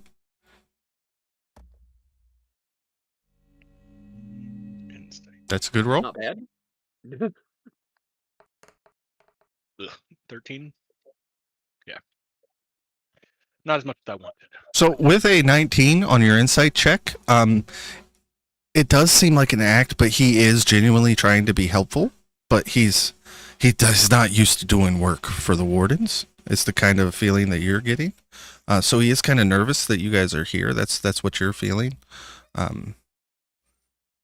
He's not used to just being called up. He's uncomfortable with the authority figures being in his space. Yes. What I'm hearing. Yes. Okay. That is not what I wanted to check, and it occurs to me insight is not what I wanted to roll. Oh, what did you want to roll? I wanted to roll perception. I feel like he's using some kind of magic. So that would take an Arcana check. Arcana. Fair enough. So we'll keep your third. Yeah. Go ahead and roll it again. Go ahead. Not great. Yeah, if he's casting some kind of magic, or if you're under some kind of spell, you wouldn't know. Fair enough. You can't sense it, and I would just remind you that I did not ask for a save when you walked in the room, right? So, but that doesn't not being deceived or manipulated. Correct. But you don't sense that it's. I mean, you are in the highest concentration of magic in the known world, so it would be hard to sense or tell because everything around you is magical. Magic. If you use detect magic here, you might actually go insane. Let's just say that. It would be like an acid trip. So he takes the sigil from you and he kind of holds it at arm's length and studies it with one eye, then two, and turns it. And then he brings it in and he smells it. And then he puts it underneath the lamp and he looks at it. And he's like, this is meant to feel old. But it's not old. It's, well, looks like a well-made counterfeit antiquity. Well, Does it have a meaning to it? let's see. The bronze used to seal the catch on the back is contemporary. It's a little too clean. The patina is brushed on, not earned. 6 months at the most, possibly less. And you guys realize that he is not talking to you as much as he is now talking to himself. And Crispin, you kind of remember back to your patron talking to you about forgeries. And he starts going through rubbings on his table, and he steps around and he's kind of digging around, seeing if he can compare it. And he pulls out a particular one and sits it on the desk beside the pendant. And this rubbing is from a piece in our restricted archive, pre-Folwyn, authentic, bear with me. I'm going to walk you through it. And he uses a small brass pointer that's on the desk there. You see it? And he starts pointing at he's gone totally into professor mode. And B, you know that when he's in this mode, you just tuck your arms behind your back and you listen. And he's like, notice the shoulder of the flame here, and here, and here, the curl of the third scale, and then over here, the third again. The eyelash on the inner ring, these are not generic cult markings. These are specific stylistic choices that died at Old King's Folly 400 years ago and were not revived because the cults that used them were extinguished by that curse. Let's see. And then he freezes. But they did have a bit of a resurrection, didn't they? And he starts tapping his chin. Whoever forged your pendant did not invent these choices, they copied them from the original.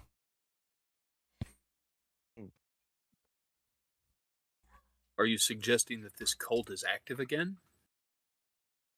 Well, that presents a difficulty. There are perhaps 4 institutions on this continent that hold authentic pre-Fulwin Dragon Cult source material. We are one of them, of course. We are the only one in Bremha. The other 3 are not within easy reach of someone who needed to design a pendant 6 months ago and have it ready in working order. Sorry to tell you that whoever forged this either holds Spire credentials or has a friend who does, perhaps? Or perhaps was there beforehand and was resurrected. Perhaps. A dragon cult from before Fulwin. Interesting indeed. Although 400 years does put any dragon that they would have interest in the adult to ancient range. Knowing Navir's pattern, which was stopped 20 years ago, and Navir, of course, for Emily most of all, was an ancient solar dragon who killed other dragons before they got too old and powerful. But a group of adventurers 20 years ago were able to kill him, and that's where the Wardens came from. So, and as he's kind of pacing around and tapping his chin with this pointer, I will need to investigate quietly. With apologies to your captain, of course, I will report to her directly. Not through Spire channels. If somebody here, well, the institution's procedures assume that the institution's procedures are not themselves the problem. In this case, they may be. He taps a ledger on the corner of his desk. I will check session logs. Every request for pre-Fulwin Dragon Cult sources material in the last 12 months will be cross-referenced in the last... cross-reference with credential bearer, and I will walk the senior reference floor over the next several days and listen for... And he is just going on. You realize that he's not so much talking at you as to the air, and... one question before you all go with this news, as if you understood any of it. Where did the pendant come from? I would like to know which body this one was on. This is the one off the halfling. Hmm. And I tell Thank him you. as much. That helps. So, we either have resurrected dragon cult or one that's And I trying to lean- imitate I it. lean across the desk. I say, he found these 2 days ago on our attackers and one of their apparent co-conspirators. But this is not the first time that I have seen this device. Where did you see it before? My wife was killed by a dragon 3 years ago. A man in robes, with this brooch on his robe, fled the scene as I arrived. Interesting. You may need to extend your cross-referencing. I don't think 6 months is going to cut it. I don't Well, think 12 months is going to cut it. if it is not resurrection, then it is a forgery. And if it is a forgery, there's one of 3 possibilities. The forger could be a current scholar, a former scholar with continuing access, or a credentialed archive researcher with a working relationship to a current scholar. I will not rule out any of those before I have a session logs in front of me. This What do you should... know of the cult? Oh, well, let me... And he starts going through his books and his scrolls and frantically looking, and then he pulls out a book and blows some dust off of it, sets it down, and then he begins flipping through it. Here, the Ashen Covenant. Does that name mean anything to me? No, it means nothing to any of you. Do you have a copy of This Week in Take? It's the only book of its kind I know because I wrote it. But I just I can assume have not. scribes work to copy you the relevant passages and get them to you within a day or two. So, this symbol belongs to this cult. And he wrote And this book? you wrote the book about the cult. No. The book doesn't. The book catalogs the history of draconic cults. This is simply compiled research. I've compiled this research into here. The Ashen Covenant, they worshipped a dragon who called himself the Ashborn. He was a particular blue dragon with a genetic feature that was quite interesting, honestly. The Ashborn, his scales were not the vibrant electric blue that we are used to when we think of blue dragons. It was dulled and gray. When It he was said quite blue impressive. dragon, we all froze. The three of us froze. Yeah. And I don't know if he did not noticed notice this at all. much. Yeah. He is in teacher mode. Yeah, he's just rolling on. I mean, you don't think the Ashborn, right? Navir would have called him a long time ago. Matter of fact, I haven't heard the words Ashen Covenant used by anyone in at least 20 years. The Ashborn? What was that? Who slew the Ashborn? Well, there's no record of the Ashborn's actual slaying, but the cult was destroyed in Old King's Folly at Millhaven, and with it, the Ashborn had never been seen again. If Folwyn slew the dragon,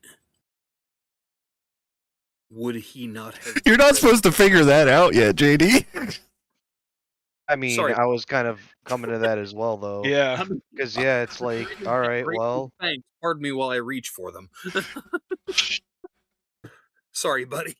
No, I'm It's like, smiling. even if This is it's a not the genuine Ashborn, smile. I was so worried. I was like, are these clues enough for them to piece it these- together? They are. Yes. They are. You know, you have that feeling. You're a DM. You're like, is this enough? Am Oh, I yeah. giving them enough? You know, like, and then you Are have there that moment. breadcrumbs on the trail? Are they going to blow away before they find them?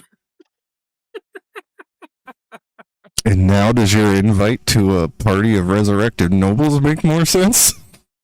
Yes. Yeah. Do you know what I know about a party of resurrected nobles, Frankie? What? Most of them shouldn't have been. Right. No. Yeah.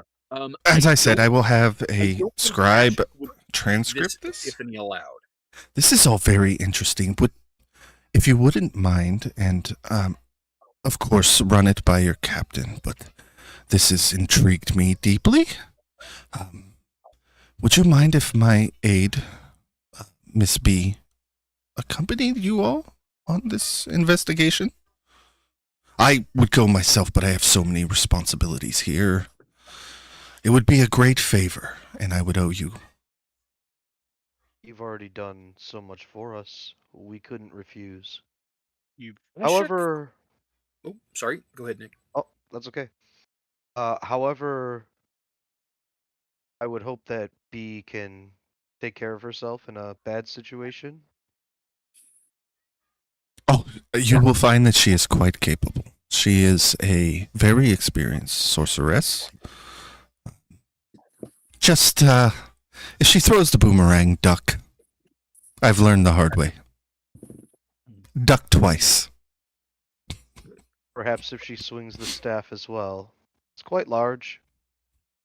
Ashok Perhaps- turns to face Miss B and kneels down to put himself effectively at eye level with her. Welcome to Company 237.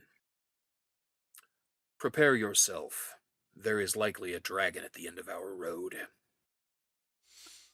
I'm gonna see a dragon. And I get like super excited, and my staff like swings everywhere, and I don't know where it goes. JD, make a deck, Like make a spin around dexterity in a saving Yep. throw. circle and the JD, staff make a just, like, dexterity save. Just a little lower.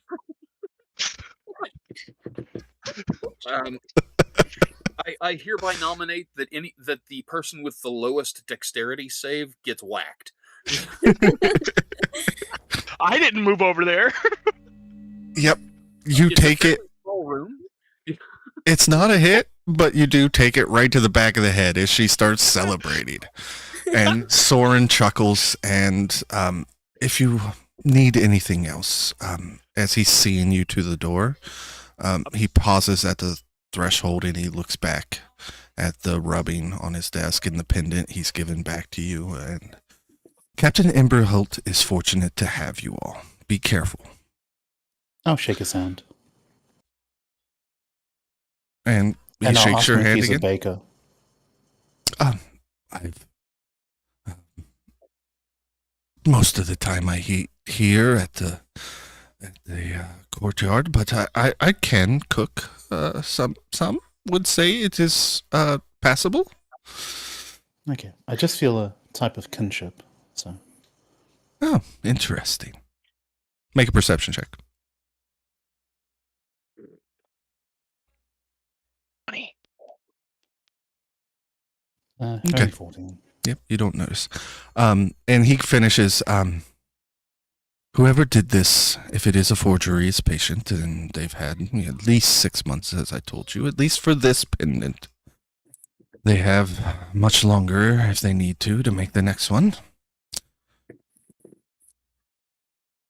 And he sees you out, the door closes, and you're all walking, and in a flash of a second, Crispin, your eyes roll back.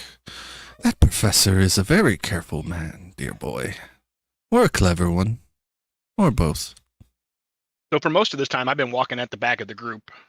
Does he stop walking when this happens? Yes. I'm guessing I noticed this. Yeah. Okay. I'm not going to say anything just yet, but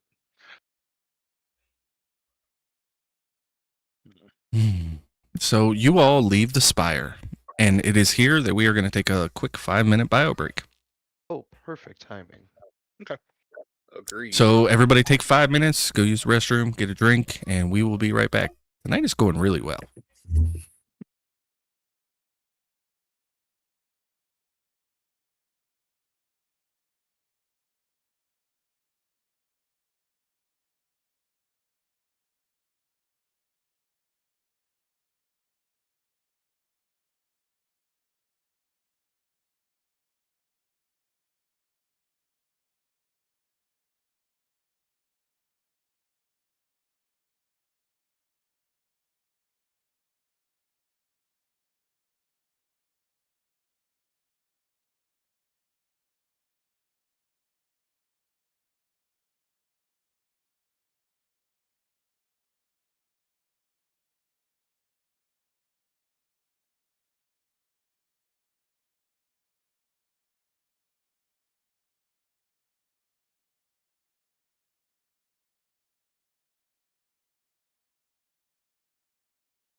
And we are back.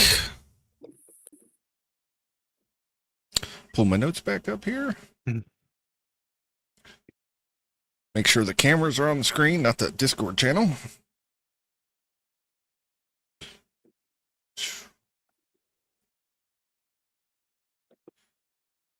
All right, now my notes have frozen.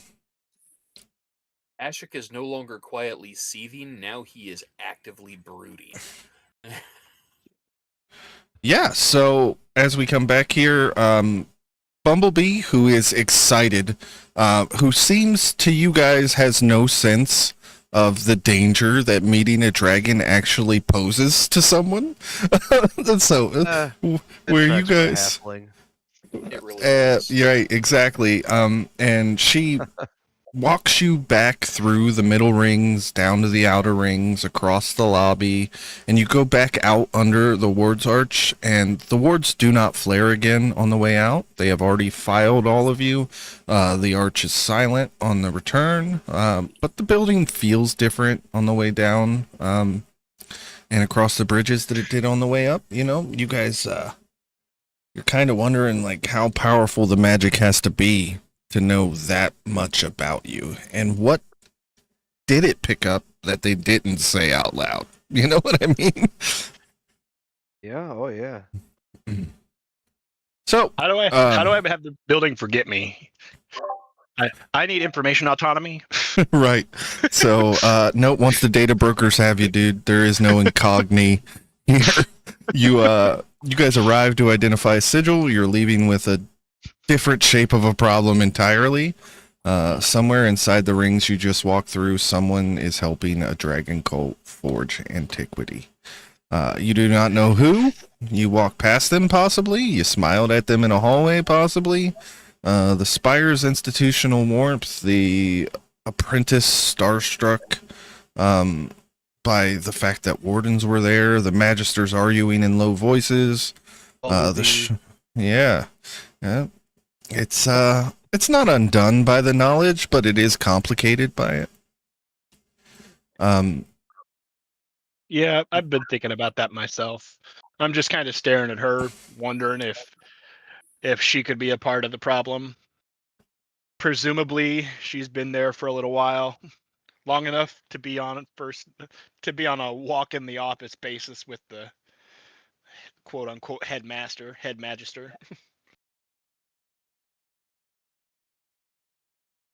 So, you all make your way back to the Warden Hall with your new member, one Bumblebee. She waits in the hallway while you all change and prepare for your trip to the lowers. How do you kit out for the lowers? You gonna armor up? You gonna get your weapons? Or are you gonna... Simple leather, a dagger, and a beat up mace. My sword is too distinctive, and the sheath is too well polished. What about armor-wise? Beat up leather armor drawn from store. Yeah, I'm gonna find some leather armor and a dark full length cloak with a hood. Awesome. I don't really have any interest in bringing the... No. I want a rapier. I don't think my rapier is an ornate. My rapier is just serviceable. So I'll take my rapier and close quarters. Okay. Probably too close quarters for the longbow, so I'm not taking that. Okay. Make sure you guys are annotating this on your Yeah. character sheets. Inventory. Question for you, Frankie. Yes. Do you think a appropriately sized cloak could conceal that I'm wearing a breastplate? Sure. Okay. I will wear my +1 breastplate, but I will wear an appropriately sized, rugged looking cloak.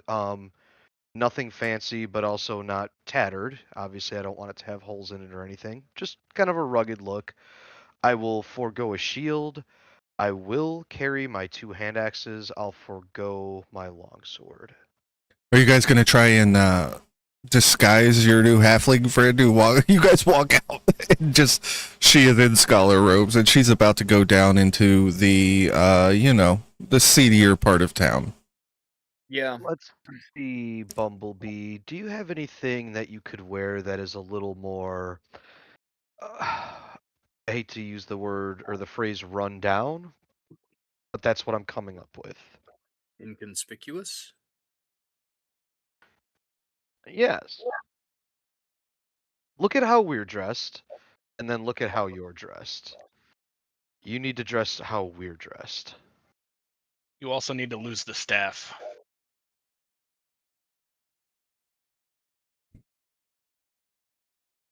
How does Bumblebee react to being told to leave her staff?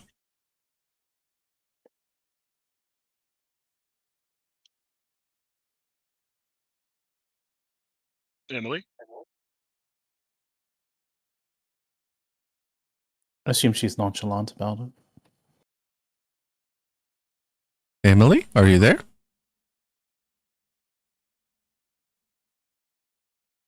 Hello? We appear to have misplaced the halfling. Already. Didn't take long. Quick, everybody check your coin purses. Right. Yeah, I'm gonna take everything except my longbow. So I've unequipped it. Is Emily's staff magical? It is. Okay, because I was gonna say we could maybe get away with just one of us using it as a like a walking staff or something. But given that it's magical, that's not going to work out. Hello? Oh, I can hear Hey, you. we got her. Okay. Welcome. Her mic wasn't working. It's okay. Things happen. Okay. Okay. What's your I response? whack the person who told me not to bring my staff. Illyria, you whack me? Illyria. And then I give like a pout, like a glare, like a really direct glare. That is I was gonna hilarious. say the reason he's advised not bringing it is that we'll be going to the lowers. There is a high percentage chance that somebody could try to steal it from you, and it is conspicuous rather than inconspicuous. He holds aside his cloak to show that he's got a breastplate underneath and hand axes at his side, and then drops the cloak and then presents bare hands and says, "Inconspicuous." Which reminds me, I am also going to store away my gloves of swimming and climbing because I don't need those right now, or at least I don't want to get them snatched off me, nor, you know. Suggestion, Bumblebee. They tell you, and you kind of look at them and they say run down and whatnot. You can use the prestidigitation cantrip we talked about to make your cloak look like ratty and worn down. You can make yourself dirty with the spell if you want. And she also use it to hide her staff? No. Can I use minor illusion to hide my stuff? Not necessarily to hide it, but you could change its appearance. Yes, You but could that make it spell seem does like have a small time limit. staff. Oh, yeah, that's true too. Does have a time limit, so you'd have to constantly like find a way to recast it without being noticed. And then Plus, that would it's burn a really through long slots. staff. Let's say you make it look like it's only it's a cantrip, but let's say you make it look like it's only like a foot tall. It's still a 7 foot or whatever tall staff. So like if it bumps into somebody or something, they're gonna feel it. And physical inspection is what makes illusions dissolve in D&D. Typically, an illusion is believed until somebody like for example, if you have the illusion that you have a hat on and somebody tries to knock the hat off your head, their hand will just pass through the hat and they'll realize, oh, that is an illusion. Will we be coming back to retrieve our stuff? Yes. Of We course. don't die. We have a I party will to let attend tomorrow. I reluctantly leave my staff at the academy, and You I have a cast. party to attend tonight. It's Oh, just it's afternoon right now. This is, we're not at the appropriate academy. for me. We're at the Wardens, right? Yeah, you're back at the hall. So you'd be leaving it in the room with the rest of our stuff. Okay. I reluctantly leave my staff, and I cast the spell that makes me dirty. Prestidigitation. Yeah. Yeah. Okay. Prestidigitation is a fun word to say. Fun fact: the first time I ever heard that was in a Casper movie. Ah. Do I need a roll to cast that, or is it just cast it? Nope, you just cast it. It's just one of those spells where you just get to say it happens and it happens. So Take you my all time. What time is it? So if you remember from the note, it said the third bell, which would mean 3 o'clock. Got it. It's when you need to be there to meet this fence. Your meeting was you met with Sarah at 10. You probably made it to the spire and the office by 10:30, and you had the meeting, and he went on and on. So it's probably noonish to 1, and then you guys are getting ready. And then you have the walk to the lowers. So you're probably going to make it down there just in time, but if there was something you wanted to try to squeeze in before that, I could allow it. No, I wanted to know how much light was in the sky. Yeah. So as you guys move through the part of Brighton where you are located down into the lowers, the infrastructure changes greatly from the noble walks and the cobblestone into just dirty, battered, very worn. The smell of the sea salt is striking. There's the smell of fish. The noise down here is it's different, and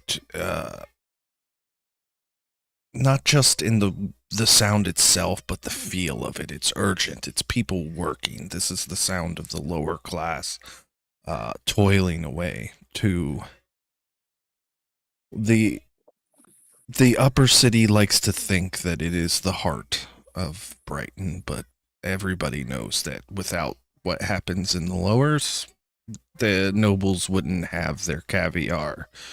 And as you make your way to Tar Lane runs 3 blocks parallel to the docks. Then it forks. There's a chandlery on the western fork that has a faded green sign that has been a faded green sign for about 30 years. The building behind it is a dye maker, or a fabric dyer. The smell here is pitch and fish. You can hear the Stonehold's bells that mark time down here, but they barely reach your ears through the noise. The streets are narrow. The faces are not unfriendly, but they are busy. There are people going to and fro everywhere. You realize quickly that the lowers they don't stop for visitors. But you are in the area where you know fences operate. You have a name. And what do you guys want to do? Okay. I have lost my note on what the note actually said. It said Tar Lane, 3rd bell, ask for Pip.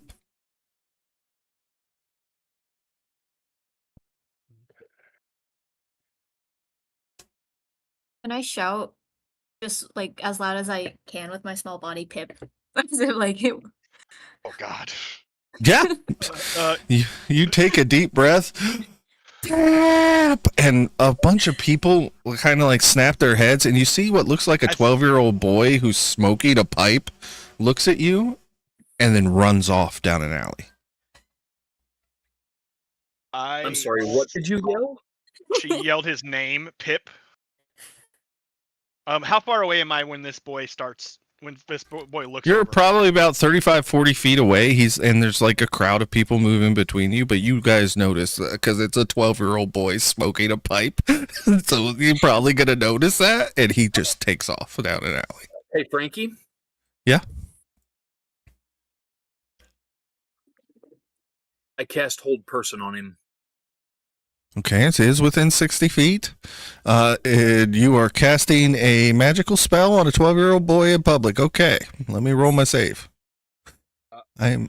By the way, guys, I figured out that I was rolling all of my dice rolls to you guys last week, and that shouldn't happen. The DM's roll should be behind the screen, so I found the button so you can't see my rolls anymore. Oh. I could see some of them, but not all of them. Okay. I just Well, assumed it because I couldn't. what's your see them spell all. save DC? 14. I rolled a 14. Beats it. Yeah, he gets a +0. He's a 12-year-old boy. So I rolled a 14. You cast this spell, and he looks back over his shoulder, raises his middle finger, and disappears around the corner. Okay. I'm gonna regret this. I jump to the roof. I have winged boots on. Oh my god, talk about inconspicuous. So what's the height? Because okay, Pip just yelled. Or Emily just yelled Pip. Like everyone Not in Emily. the area That was knows. Bumblebee.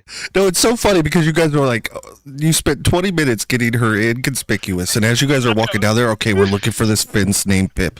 It's got to be a secret. Blah blah blah. As soon as you step onto the street, this halfling goes, Pip! Wait, It is is even hilarious. No. Ding, ding, ding. Yeah, it's 3. Okay. I figure the kid that's running off either knows Pip or is Pip and Yes. just looks like a 12-year-old. I do too, but I just wanted to make sure.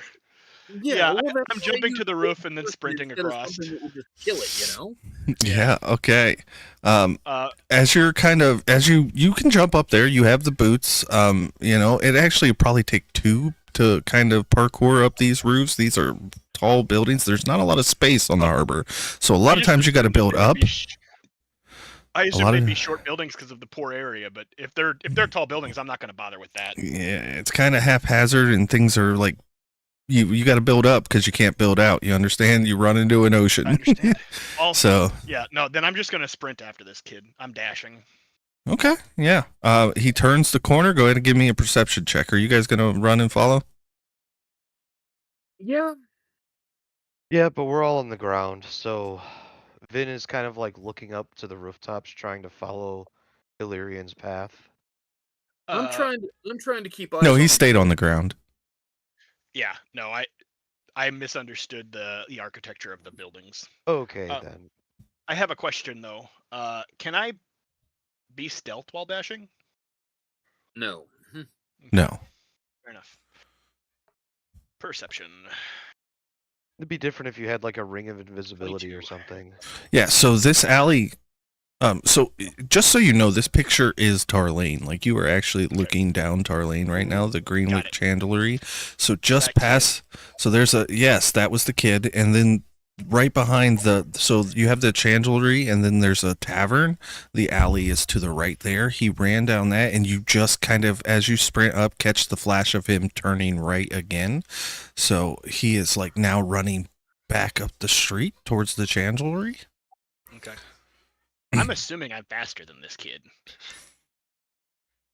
Assumptions, my boy. I'm an elf. You're an elf. Doesn't mean He's shit. a 12-year-old boy who just heard something scream that shouldn't have been screamed. So go ahead and you sprint down. You're all running, chasing this kid. I am going to go ahead and make an acrobatics check for me. Acrobatics? Yes, because as you turn the corner, another street urchin kicks a barrel down in front of you. Acrobatics check or dexterity save? Same difference, I guess, but Yep. 15. Yeah, this barrel hits, rolls, and you're able to jump over it. And the kid kind of looks at you like he completely innocent. It is obvious that this kid did this, but he looks innocent and watches you as you continue on down the way. As the other boy had stopped halfway down to look back, and seeing that you didn't land, his eyes go wide, and he turns and starts running again. I'm You gonna need throw us my all pit to roll at that him. acrobatics. What? after he jumps it, I assume you all would have seen that and followed Yeah. suit. Yeah, I just wasn't sure if you were calling for a check for it still, or if it Oh, was just no. passable. Yeah, Okay. it's just passable. Okay. And you notice that he cut into the back of the chandlery. So this guy's just led you in a circle, this kid has. Okay. And he's actually went in. I'm gonna speak to my brother telepathically. Go back to the front of the candle shop. Just front of candle shop. All right. A chandlery is a candle shop, right? Yep. Vin turns around, and as he does, he kind of grabs the other two by the arm, not like super forcibly, but just enough to like try to help spin him around. And he says, "Front of the shop, candlery." Got it. Yep. You guys make your way back around there. The kid, it does not come out. He is inside the chandlery. So now you are each on each side of this building. There's probably it's not a very wide building. It's probably 25 feet between you guys from one side to the other. Does Okay, I'm not leaving the front doorway. door frame have a door on it? Yeah, there is a door. It is old, rickety. Looks like Okay. it barely can lock. Vin is gonna say, "Ashok, go inside," and then he's gonna shut the door behind Ashok, and he's gonna look to Bumblebee and say, "We stay here." Okay. Right, so that'll be Ashok and Illyrian inside the chandlery. Is there a rear door? Yeah, you get to it, and that's the door that the kid went Okay. into in the rear. Then I'm gonna step in and shut the door behind me. So back here, you realize that you stepped into kind of like it's being used as a storeroom. Who knows what it was? You see boxes of like blocks of wax and boxes of like wicks and stuff back here in the front. As you guys step through the front door, there are candles of all makes in here. You know, some of them are nice. They do produce nice things, but you are in a crappy part of town. The building's crappy. It's a workshop. Yeah. But not everything in here is like as decrepit as the building would make it look. Some of it is just basic candles for lights and stuff, but there are some fancier stuff, some scented things in here. And behind the desk, you see a blonde human. He's short, kind of fat, and he's smoking a pipe. Well, welcome to Greenwick. We normally, are you here to make an order? Just so you know, we usually don't do direct sales.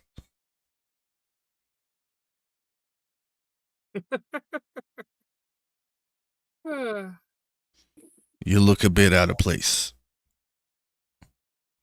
Really? Where's the boy? Boy?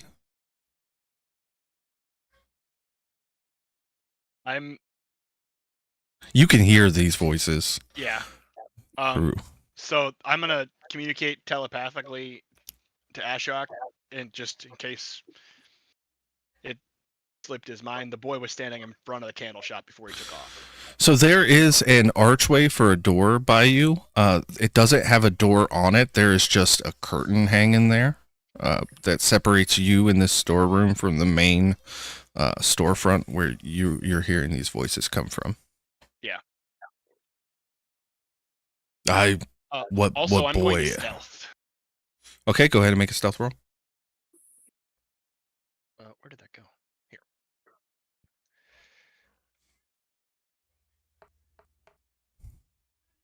$24. Yeah, you are Batman, my friend. You are the knight. No, that makes him Darkwing, not Batman.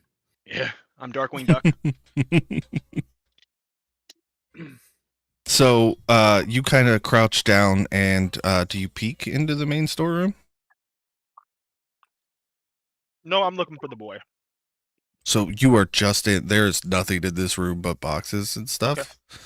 And I'm really trying to enforce how small this like back room is. It's not a whole lot of places. If he would have hidden, like you would be able to find him quickly. So he is not in the back room. Just allowing you to know that. Then yeah, I'm Um, gonna peek through the curtain. You peek through the curtain, and the guy is sitting at the desk on a stool, or at the counter front with a stool, and he's got a ledger in front of him, and you see the boy is like curled up underneath the bar or the countertop and the little alcove that sits underneath it. But he doesn't see you with that stealth roll. Okay. But you hear him look your brother-in-law in the eye and say, "What boy?" Yeah. How far are they from the curtain? Probably only 10 feet separates you. Okay. I'm communicating the boy's position relative to the shopkeeper to Ashok. How solidly is this counter set up?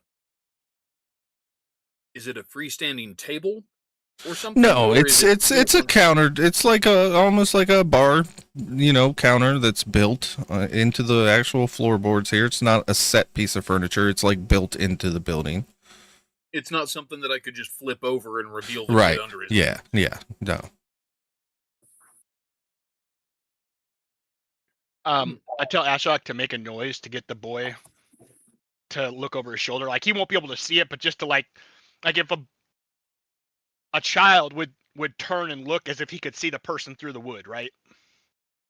I just need them to both not see me as I step through the curtain, basically. You had a 24 stealth, bro. Oh, As long as you stay low, it's going to be awful hard. I mean, I'm going to make perception rolls no matter what, but with a 24. So yeah, I'll stay low until I'm next to them, and I'm gonna grab them both. But mostly, I'm gonna grab the boy and haul him out and up. Yeah, so you kind of crouch over, and yeah, the boy is kind of like leaning his ear against the wood to kind of listen, even though he doesn't have to. It is a 12-year-old child. So I just want to make this clear that you are about to manhandle a street urchin and a shopkeep. Not unnecessarily, just because they enough to hold ran them at the down. mention of a name. I'm just laying out where we stand. That's where I stand. And you kind of see, and then the boy yelps as you kind of pull him up by the back of his collar, and the shopkeep looks at him and he's like, "Oh, that boy." Ashok nods and smiles like a shark that smells blood in the water. Yes, that boy. Can I make an intimidation check? Yeah, go ahead.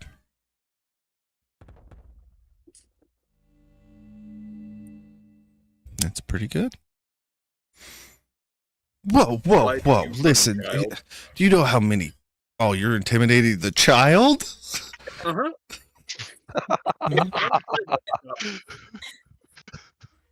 Jesus.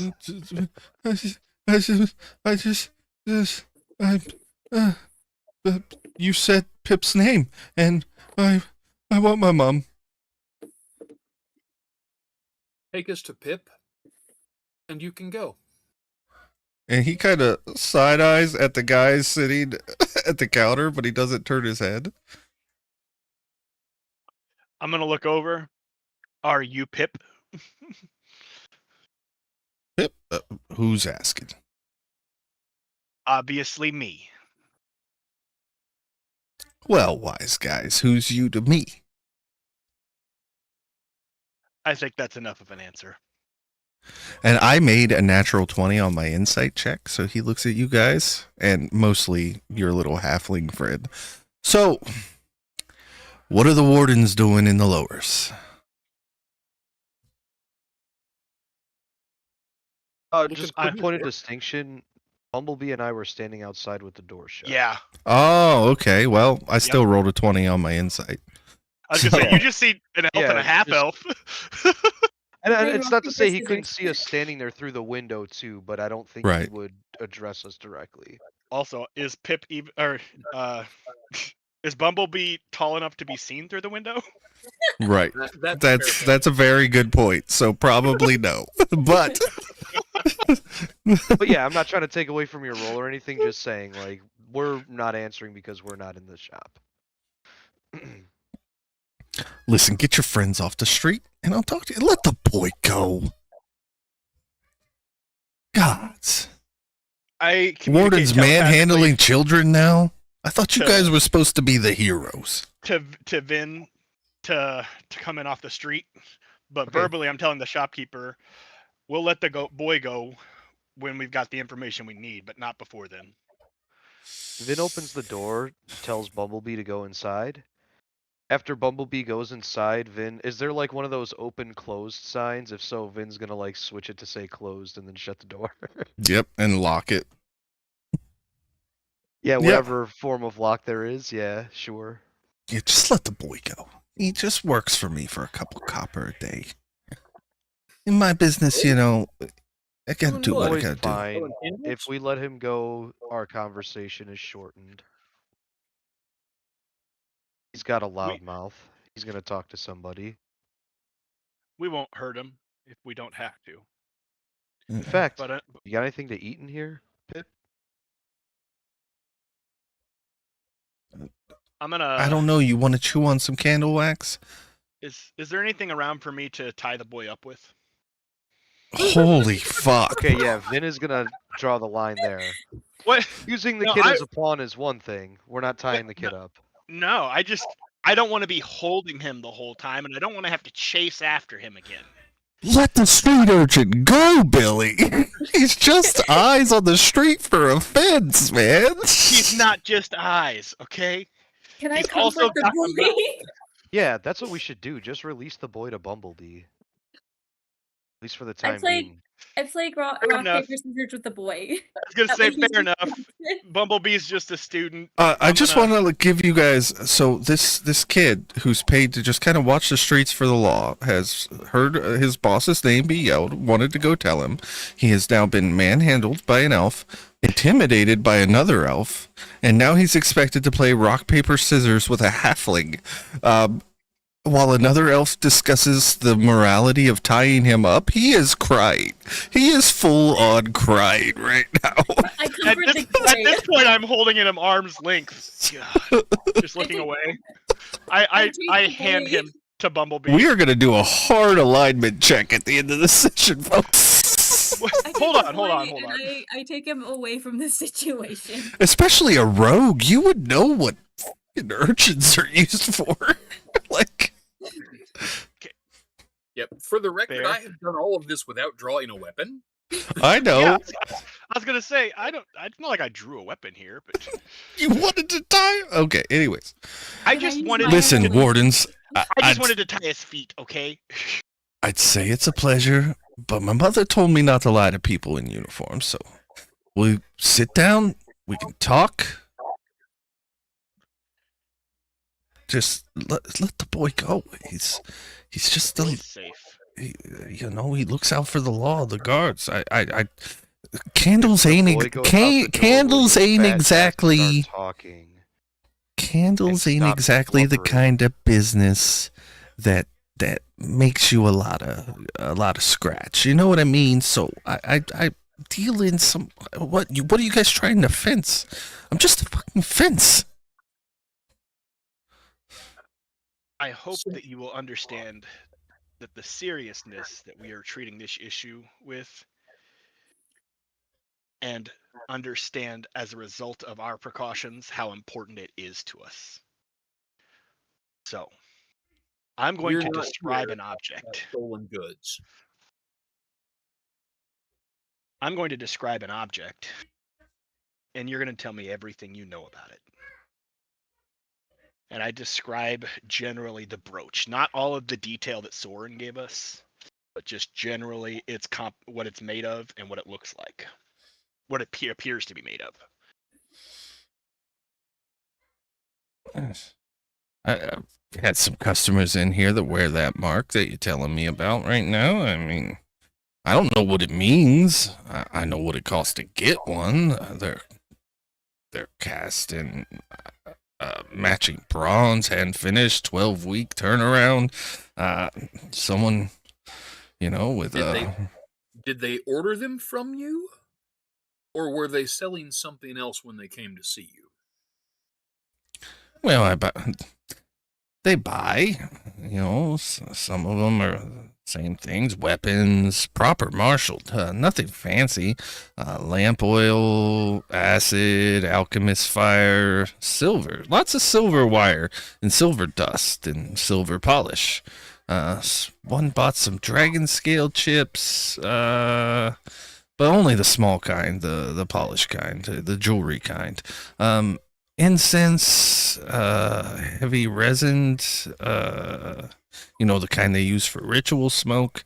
It's a different list every time, different buyers. It started about 6 months back, But what I'll tell you is weird. It's the coin they pay me in. It's a coin I haven't seen in 50 years, like Fulwin era, it's old gold.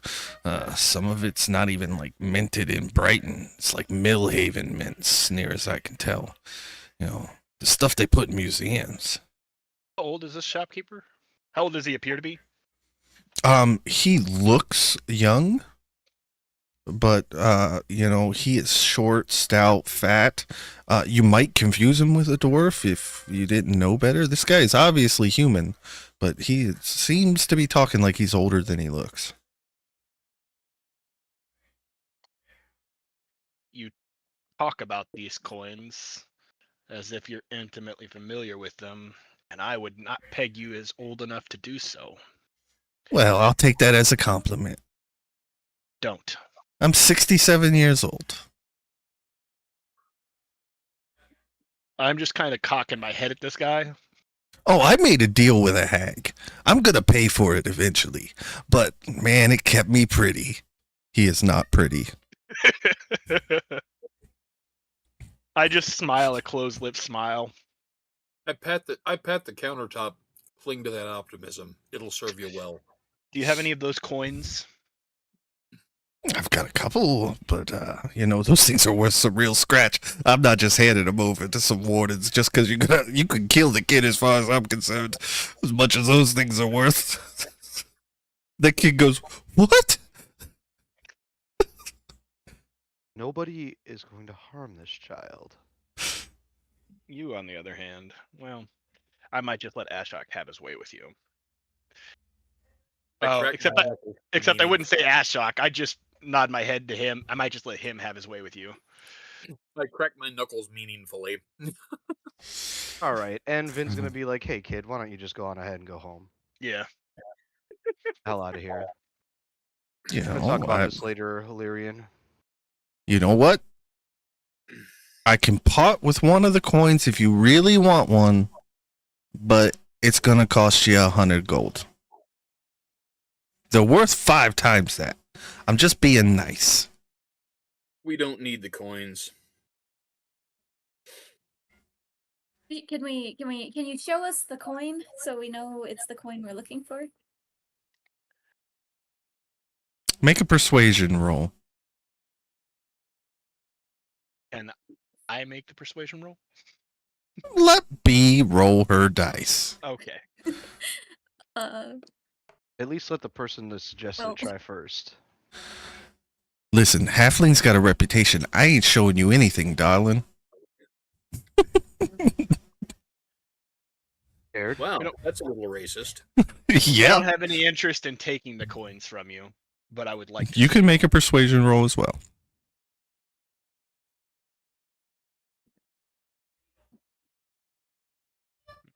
Not far enough down. Oh my goodness. A 20. He narrows his eyes at you, and then he hops off the stool. And you could tell this guy is probably only like 8 inches taller than Bumblebee, but human. Yeah. It's like He's very short. Okay. the hag's deal. But he's got the head of like a grown man sitting in this fat body. And so he wobbles over and he opens a cupboard, and then he pulls the bottom of the cupboard, like the bottom shelf, up, and then he pulls out a box, and he unlocks that box with a key, And then inside of that is another box, and he pulls out a different key and unlocks that, and then he pulls out a pouch and he says a command word to the pouch, and then he opens it, and then he reaches in and pulls out one of the coins, and he walks back and he lays it on the counter. It would have been fucking hilarious if he did all that and then just pulled one out of his pocket. Like, here you go. Right. Okay. I'm just gonna give the coin a thorough look. Yeah, make a history roll for me. 16. Yeah.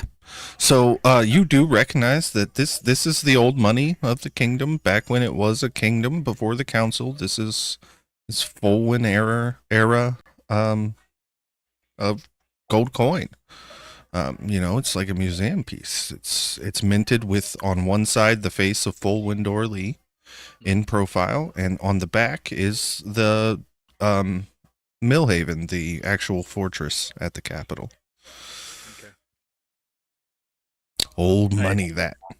I flick the coin back to him. He catches it, kind of bobbles it because he wasn't expecting it, and he's like, yeah, I mean, the folks who bring it in, I mean, they're weird, but I'm not the kind of guy to be asking, my customers for all their details, What's really weird is, like, apparently they drop messages at the Timber McSunshine shrines. Ironic, I know. I'd say the old fairy would have something to say about it, but I haven't seen Timber in the district in months. He's been somewhere else lately, but, he stops in from time to time. Question. Are your buyers regulars? Not all of them are regulars. I mean, those folk. I mean, they've been, like I said, for the last 6 months coming in here whenever they That's need what some I supplies. meant. Sorry, I should have been more specific. Yeah. Are those weird buyers with the fancy coins, are they regulars? Yeah, they've been, like I said, 6 months. They've been coming in. It's never like a set schedule. They send me a message, and then I send them a message. I tell them what time. You said they buy and sell. Yeah. Do you ever sell them the brooch, or do they always have that themselves? No, so I know a guy who knows a metalsmith, and they brought me drawings and asked me, to give them the hookup on the down low. So I knew a guy who knew a guy, and so now they just come to me whenever they want them made, and they need 12. So I go and I put in an order for 12. I said about a 12-week turnaround, and I give it back to them. Have there been any recent orders? I'd say the last order was probably 2 months ago. And nothing currently being made. Last order was 2 months ago. 12-week turnaround. You do the math. There's an order that's about a month from being ready to be picked up. 4 weeks. Hey, they can math, folks. No, we can't. A lie. Okay. Do they come here for the shipment, or do you meet them somewhere? Well, they send somebody different every time. Usually, my notes will tell them, to ask for me at a certain time. Typically, just so you know, if you ever want to do any sleuthing in the future, it's probably not good to walk onto the street in the middle of the day and yell your target's name to everybody. I stick out my tongue. Yeah, you keep that up. Listen. There's supposed to be a meeting sometime this week. Invitation only. I haven't got the address. Whoever's running the door is tighter than mine, obviously. But it's this week. 3 nights, 4, somewhere in Brighton. I can't tell you. I can sell you the fact of it, but I can't sell you the door. You know what I mean? The door's not up for sale. Are you sure? Not at any price, I'd believe. I just look over at Shock. I'm communicating to this guy. This guy's already scared. He's just good at hiding it. Okay, hold on. I need you to understand something, good sir. I am not in the business of harming children or law-abiding citizens. I am not even in the business of arresting or chasing petty criminals. I want you to know the kind of people that you're dealing with.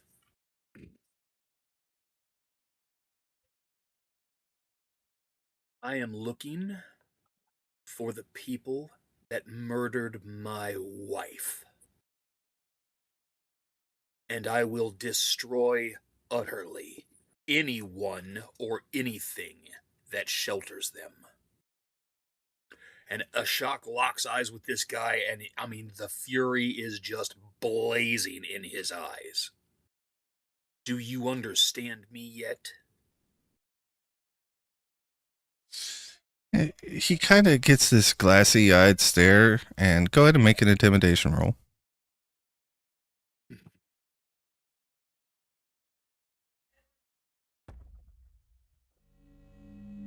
That's a high roll. He's...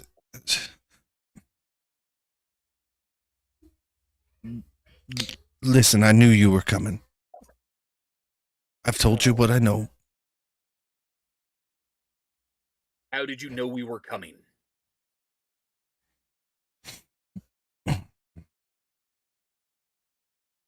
Listen, I lied to you when I said I haven't seen Timber in a while.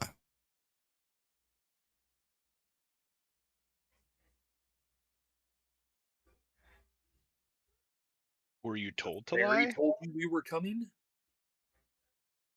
Listen, I don't know if you've ever met the fairy. He's pretty convincing. And, he was asking a lot of the same questions you guys is asking. And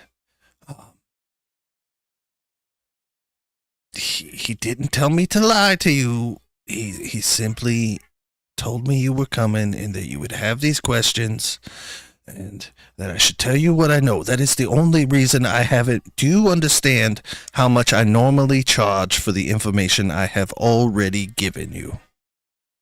And I've given it freely. I mean, these people are never coming to me again. That revenue stream is burned. But listen. We don't care. And you say that to him, and he goes, hey, come here, You have probably been the most level-headed and nice out of everyone here. We got this one manhandling 12-year-olds. This one, he's looking at me like he wants to cut me off, like I personally killed his wife. Did not happen. So will you do me a favor? And he reaches under the desk and he pulls out a wooden carving of Timber McSunshine. It's no taller than your thumb. And he hands it to you. He says, listen. You leave this at any shrine you pass with a bottle of brandy if you've got it. And when the old fairy shows up, and he will eventually, you tell him Pip Goodbarrow says hello. He'll remember the name. He owes me a drink. And you can ask him this information for yourself.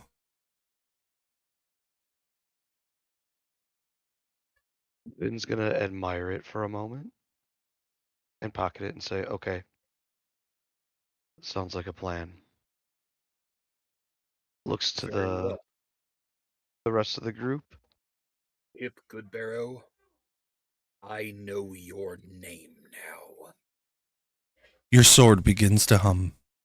My sword is not with me. Oh, yeah. I guess it doesn't begin to hum. I meant, yeah. So never mind. Ignore that I said that. Incognito at the moment. Hey. But yeah. Listen, if you ever need anything fenced, I'm your guy. Come here. I got good prices. As a matter of fact, you got anything you want to sell? You got, any jewels or, I'll give you good prices. If you guys want to offload your stuff, you're at a good place for it. Thinking about it, yeah.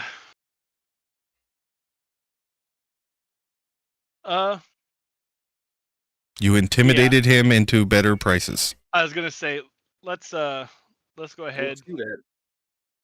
I have 3 vials of fire drake blood, Holy moly.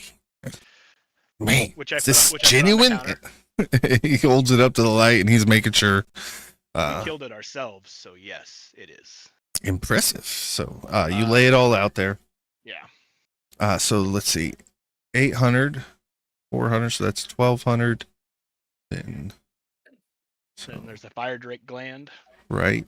So that was the 800. Oh no, Okay. that's yeah. And then so somebody subtracted. I'm only going to charge you 20% of the 2400. 20% of 2,400. Yep. That's going to 480. be 480. So we have 1920 to split yeah. amongst ourselves. 1920 to split amongst yourselves. Okay. But Each- we've got to throw 30% of that No, 1920. He charged us 20%, not 30. For that was what that's the 30% he was talking about. The 30%. That's was the for deal you got for intimidating the hell out of this guy. But what about the 30% we're supposed for the to wardens? That's what I'm saying. Instead of me taking 30% from you, I'm only going to take 20. Got it. So pretend So- he overpaid you that 10%. You Yeah. understand? Got it. Gotcha. Okay. So between the 4 of us, we each get 480. That's a lot of gold. It is. Yeah, it is. I look at him. Do you have any elven brandy? And he pulls out a bottle. It's 400 gold.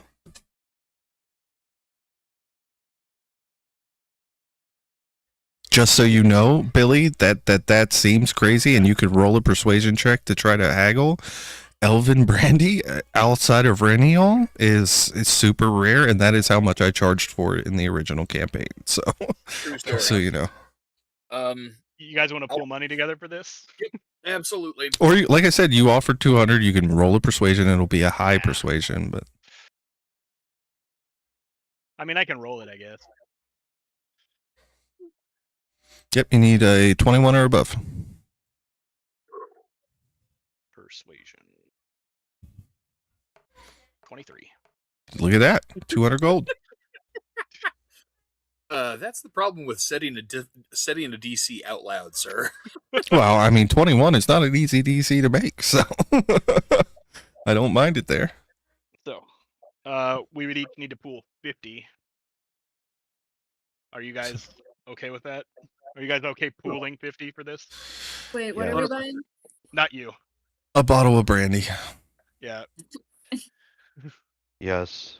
I love how Crispin didn't say a single word that entire scene. Right? He I just know, let you Crispin's guys just be sitting there. crazy. He just let you guys be the crazy ones. Okay. So yeah. It's not so like it's any question that we are the crazy ones. we so. each get 430 instead of the 480. And I'll take the bottle of Elven brandy and give it to my brother because he has the best relationship with Timber and also has the token. And I'll stash it away. Okay. All right, am I able to get back to selling candles now? I appreciate your reluctant cooperation. Like I said, I'd say it was a pleasure to meet you, but Mother told me not to lie, blah, blah, blah. It's a line I say all the time. Don't let the door hit you on the way out. And try not to beat up any of my kids out there, okay? We didn't beat up the last one. We just scared him. Yeah. Yeah. At no point did he get hit. Whatever you need to tell yourself to sleep at night, boys. I got you. Okay. And you all step out, and back in the I street. suggest we leave via the back door. You guys, yeah, it's a good idea. You step out through the back. As you start to make your way back up, Vin, you see a half elf in kind of a road-worn coat, leaning against an alley wall opposite, and he's smoking a pipe. And he looks at you and he nods as you pass, and Yeah. Do you nod back? Sure. Yeah, just give him the Yeah. head Yeah. nod. Yeah, and I wave. yeah, and you wave, and he gives you a nod as well, and you guys pass. What's- And What's if on you his look, feet? he's wearing a Okay. pair of boots. Are they nice? You know, they don't look too worn. Are they out of place in the lowers? Give me an investigation roll.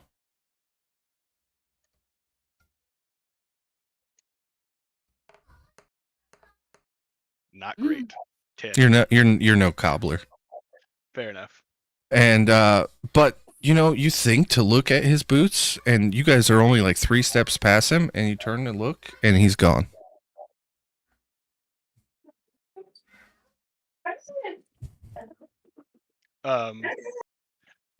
Anyone else notice that the half elf is gone?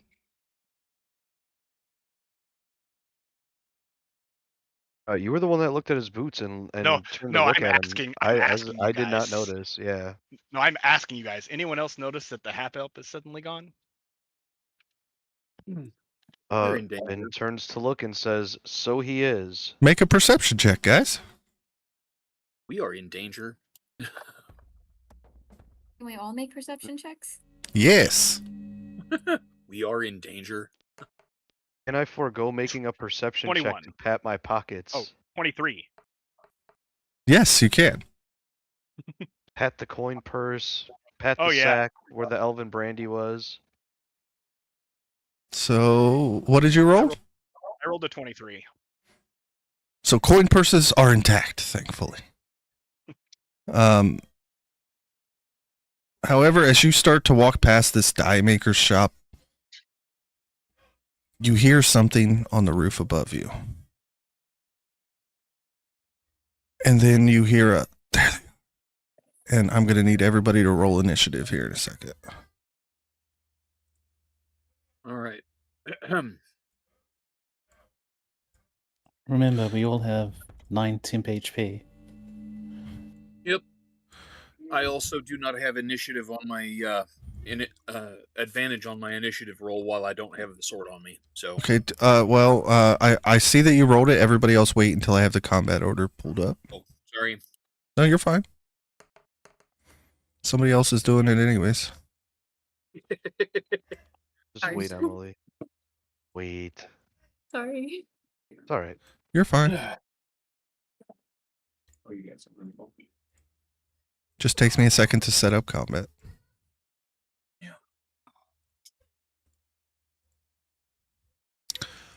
Does Quasi get his own initiative, or does he go on your turn? I am very lazy. Frankie, can we just do them right after? But I can't do anything Yeah. with them unless I sacrifice an action anyway. Yeah, I won't put him on there, but it'll be on your action anyways. Okay, so Ashik, what did you roll? A 7? 7. Bumblebee rolled a 10. All right, everybody else can go ahead and roll. Oh my god, I got a nat 1. Oh. You're still worried about where the half elf went. Yeah. All right, Crispin, what's that total for you then? 20? Yeah. It's 6.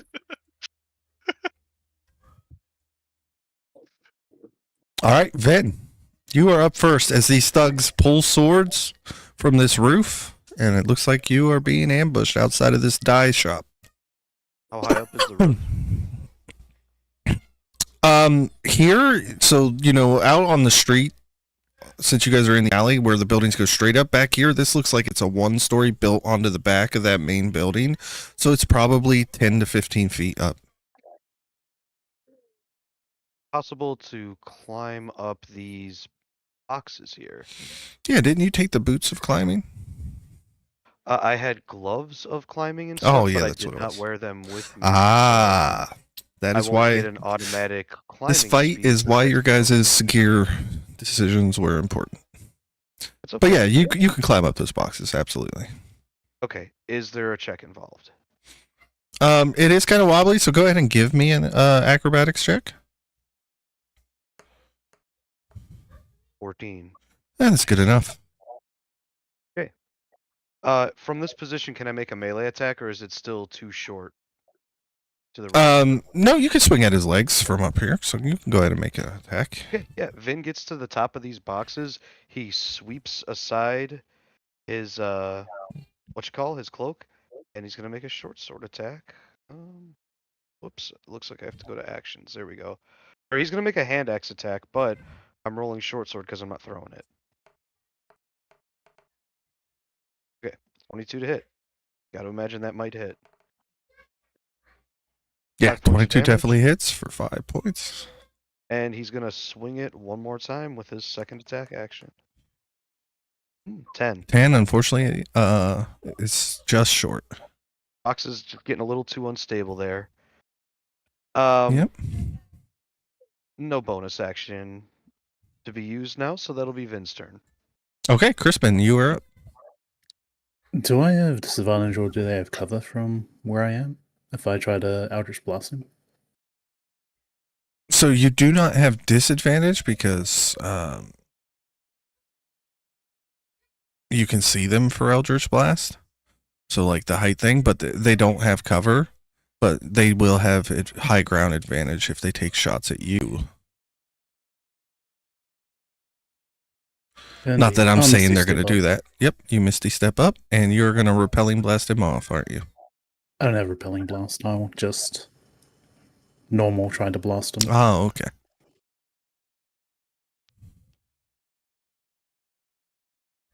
Does 15 get him? 15 does hit. Excellent.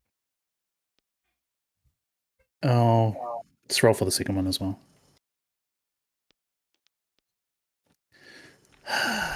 Well, Dice are trying to the tell good me news something, is thank you. you're not in a melee range, so unfortunately you miss with the second. Yeah, you hit with the first one. That was pretty dope. Yeah. Are you going to move Quasi at all or anything?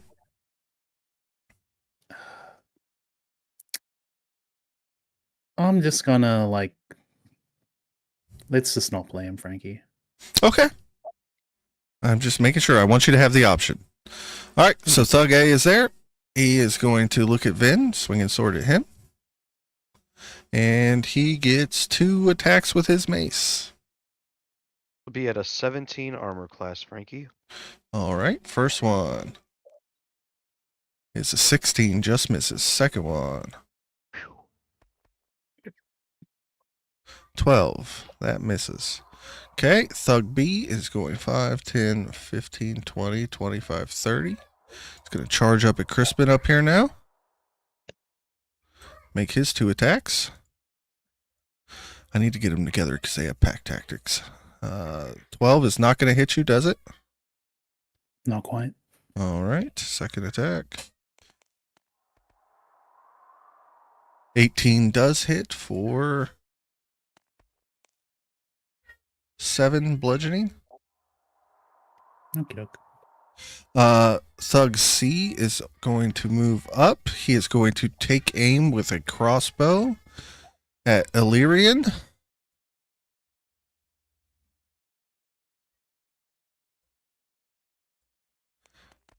And he does have advantage for high ground. So that is a 15 to hit. I have an AC of 18. Okay, so miss. And the captain is also going to move up here. And what does he have for range? Ugh, are you within 20? I doubt you're within 20. I don't think so. No, you I'm are pretty outside confident of I'm 20. not. So he is going to throw a dagger. It will be a disadvantage because you are within 60. Fair enough. So I rolled double 4s. Oh no, 7 and a 4. Okay, well they both miss. However, he is. No, he doesn't have that feature. I thought he had that feature where he could yell and his buddy attack. All right, Bumblebee, your first turn in combat. You can move. and then use an action, or you can use an action then move. However you want to do this. You guys want to walk her through how to play the sorcerer? JD, Huh? we can hear you. Okay. So I left my staff at the place. Yes. I still have my boomerang. You do, and you also can still cast spells. So if you want to throw the boomerang, you can throw the boomerang. I throw the boomerang. Heck Go yeah. ahead. So Oh, if it you opened click there should be a button next to the boomerang that has like a plus something to hit. Well, 9 unfortunately misses. dang. Okay, bonus action. What do I do with bonus Movement action? too, right? And you can move. So I think your speed is 30 feet. Let's see. Or is it 25 as a halfling? My speed's 25. Okay. So each square on the board is 5 feet, just so you know. So you can count Okay. your movement. If you want to move, you don't have to move. Emily, Yeah. you have one thing that you can do as a bonus action. Okay. Dragon's Breath is a bonus action. Okay.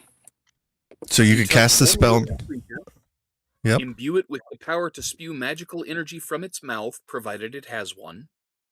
You choose acid, cold, fire, lightning, or poison. Until the spell ends, the creature, which can be you, can use an action to exhale energy of the chosen type in a 15-foot cone.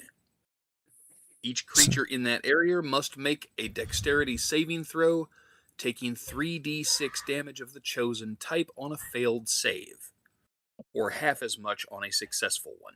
So the good thing about this is, so you can cast the spell as your bonus action on this turn. You just won't be able to use the breath weapon until next turn, but you can have it ready by casting it right now. Okay, I cast will- Dragon's Breath.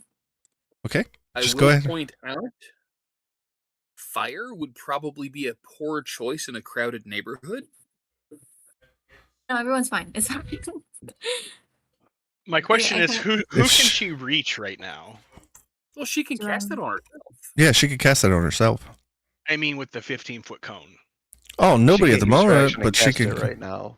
Well, it's a bonus She can action. You start to could get cast herself in a Dragon's Breath. position. She hasn't used her Yeah. movement yet either. Yeah, That's she what I'm could saying, move. is, like, move first.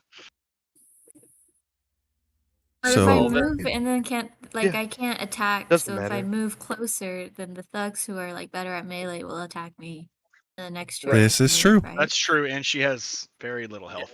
Did you Yeah. add 9 points of bonus health? I don't doubt know. she knows how. Fair enough. She Yeah, so on your sheet, right has next to not. where your hit points are, there's a little thing that says temp. You can throw 9 in that column.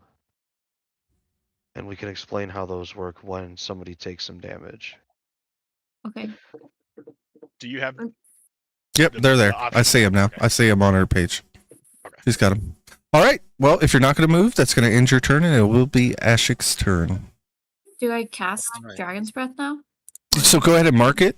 Yeah, go ahead and mark it, but you don't want to do the damage roll yet or anything like that. So just go ahead and mark a spell slot off. I think that's a second level spell, right? I do believe it is a Yes. second Yep. level. So you mark off a second level spell slot. Okay.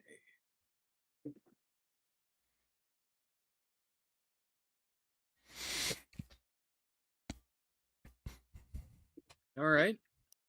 So Ashik is going to move forward to this spot here, Okay. and then I'm going to use my bonus action to Misty Step up to the roof here. Yeah, boy. Yes. And now we get to see how well he fights with a mace. All right, I have 2 attacks. I am directing both of them against the thug with the crossbow.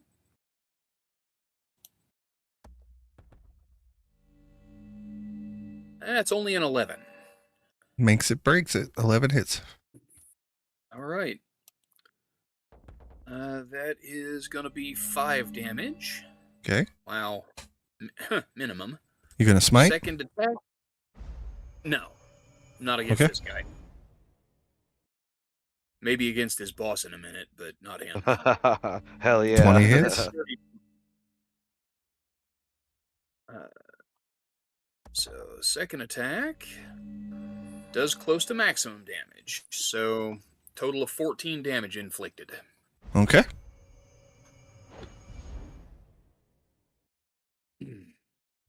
And now I am on the roof and have given these guys something to do.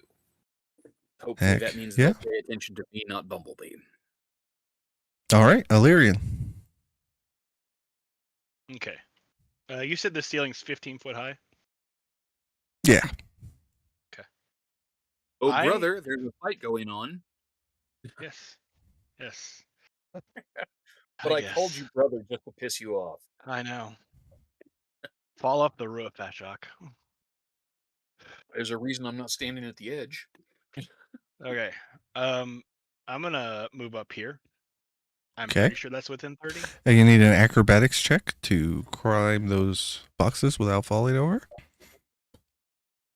Can I use my boots instead? What boots do you have? It may cost you a bonus action to activate those. Double check. Okay. Bonus action is still better than an action, but Rogue's bonus Yeah, action is very It's valuable. important. Yeah, Right, yeah. I have winged boots.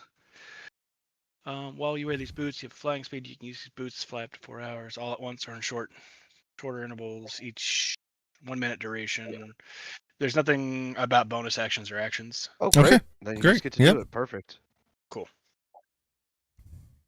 Okay, so yeah, I'm gonna do that, and then I'm going to side blades this guy, presumably with advantage. Yep, because for of flanking. Yep. Just a second. It's the number, right? Yes. And then this. Double 13s. Nice. Yep. Well, 21 hits. Okay. So Hell yeah, baby. A there's hit is a hit. this, and then also sneak attack.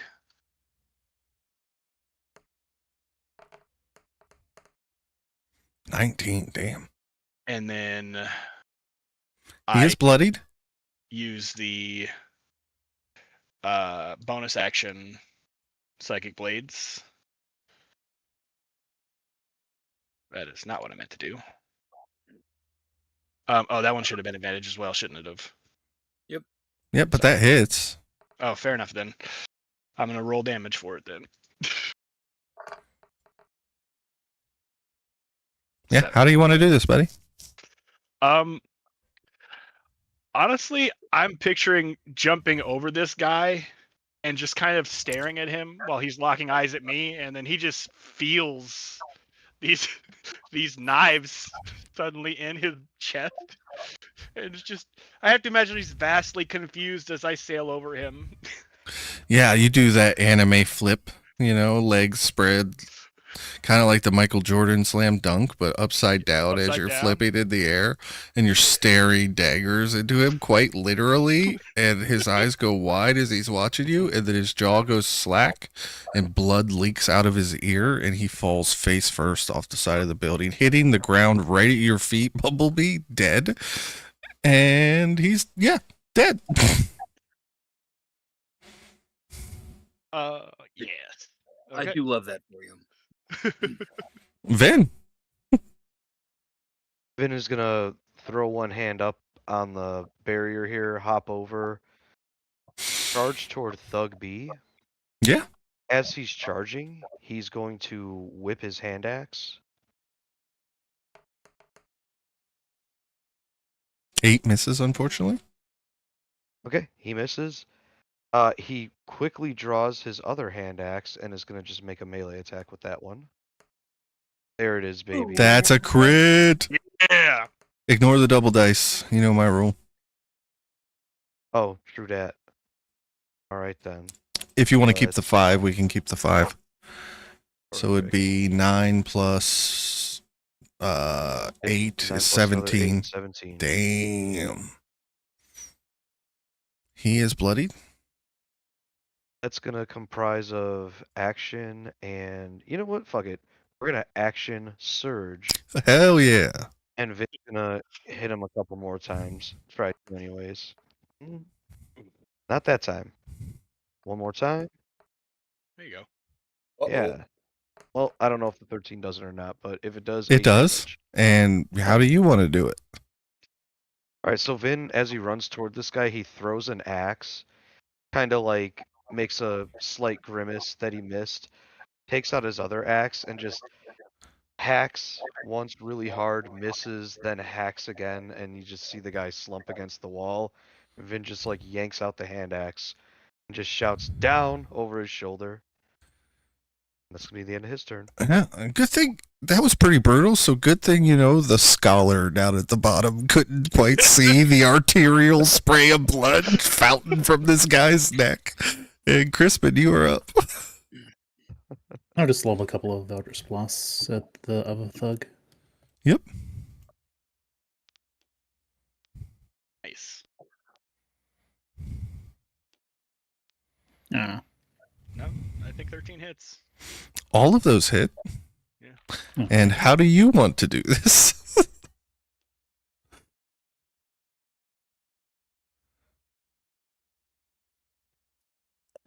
Eldritch meat pies?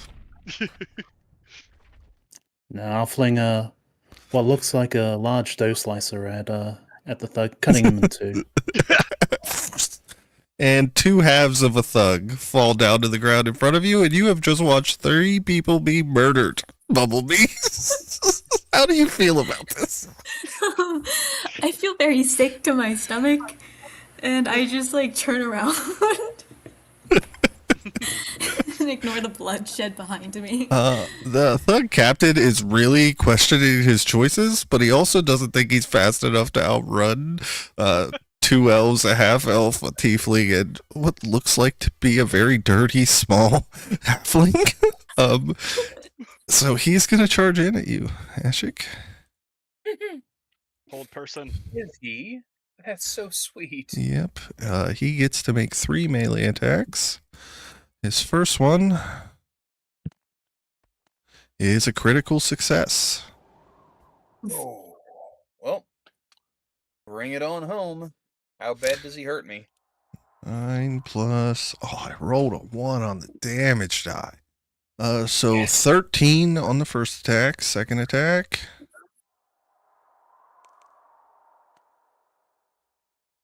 Is an 11 to hit. That's going to miss. Third attack.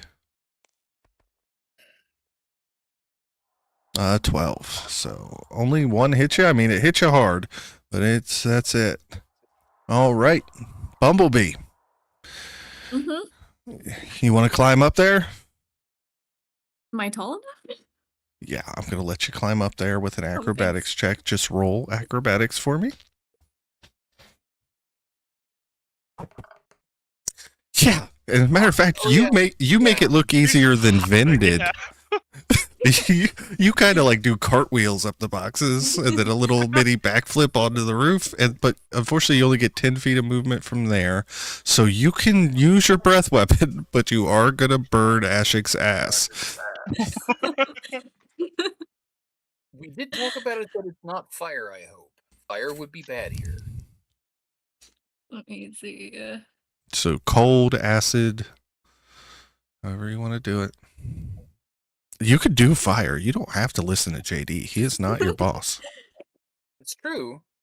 And You are a red draconic sorcerer. as So- far as I'm aware, a relatively inexperienced street fighter.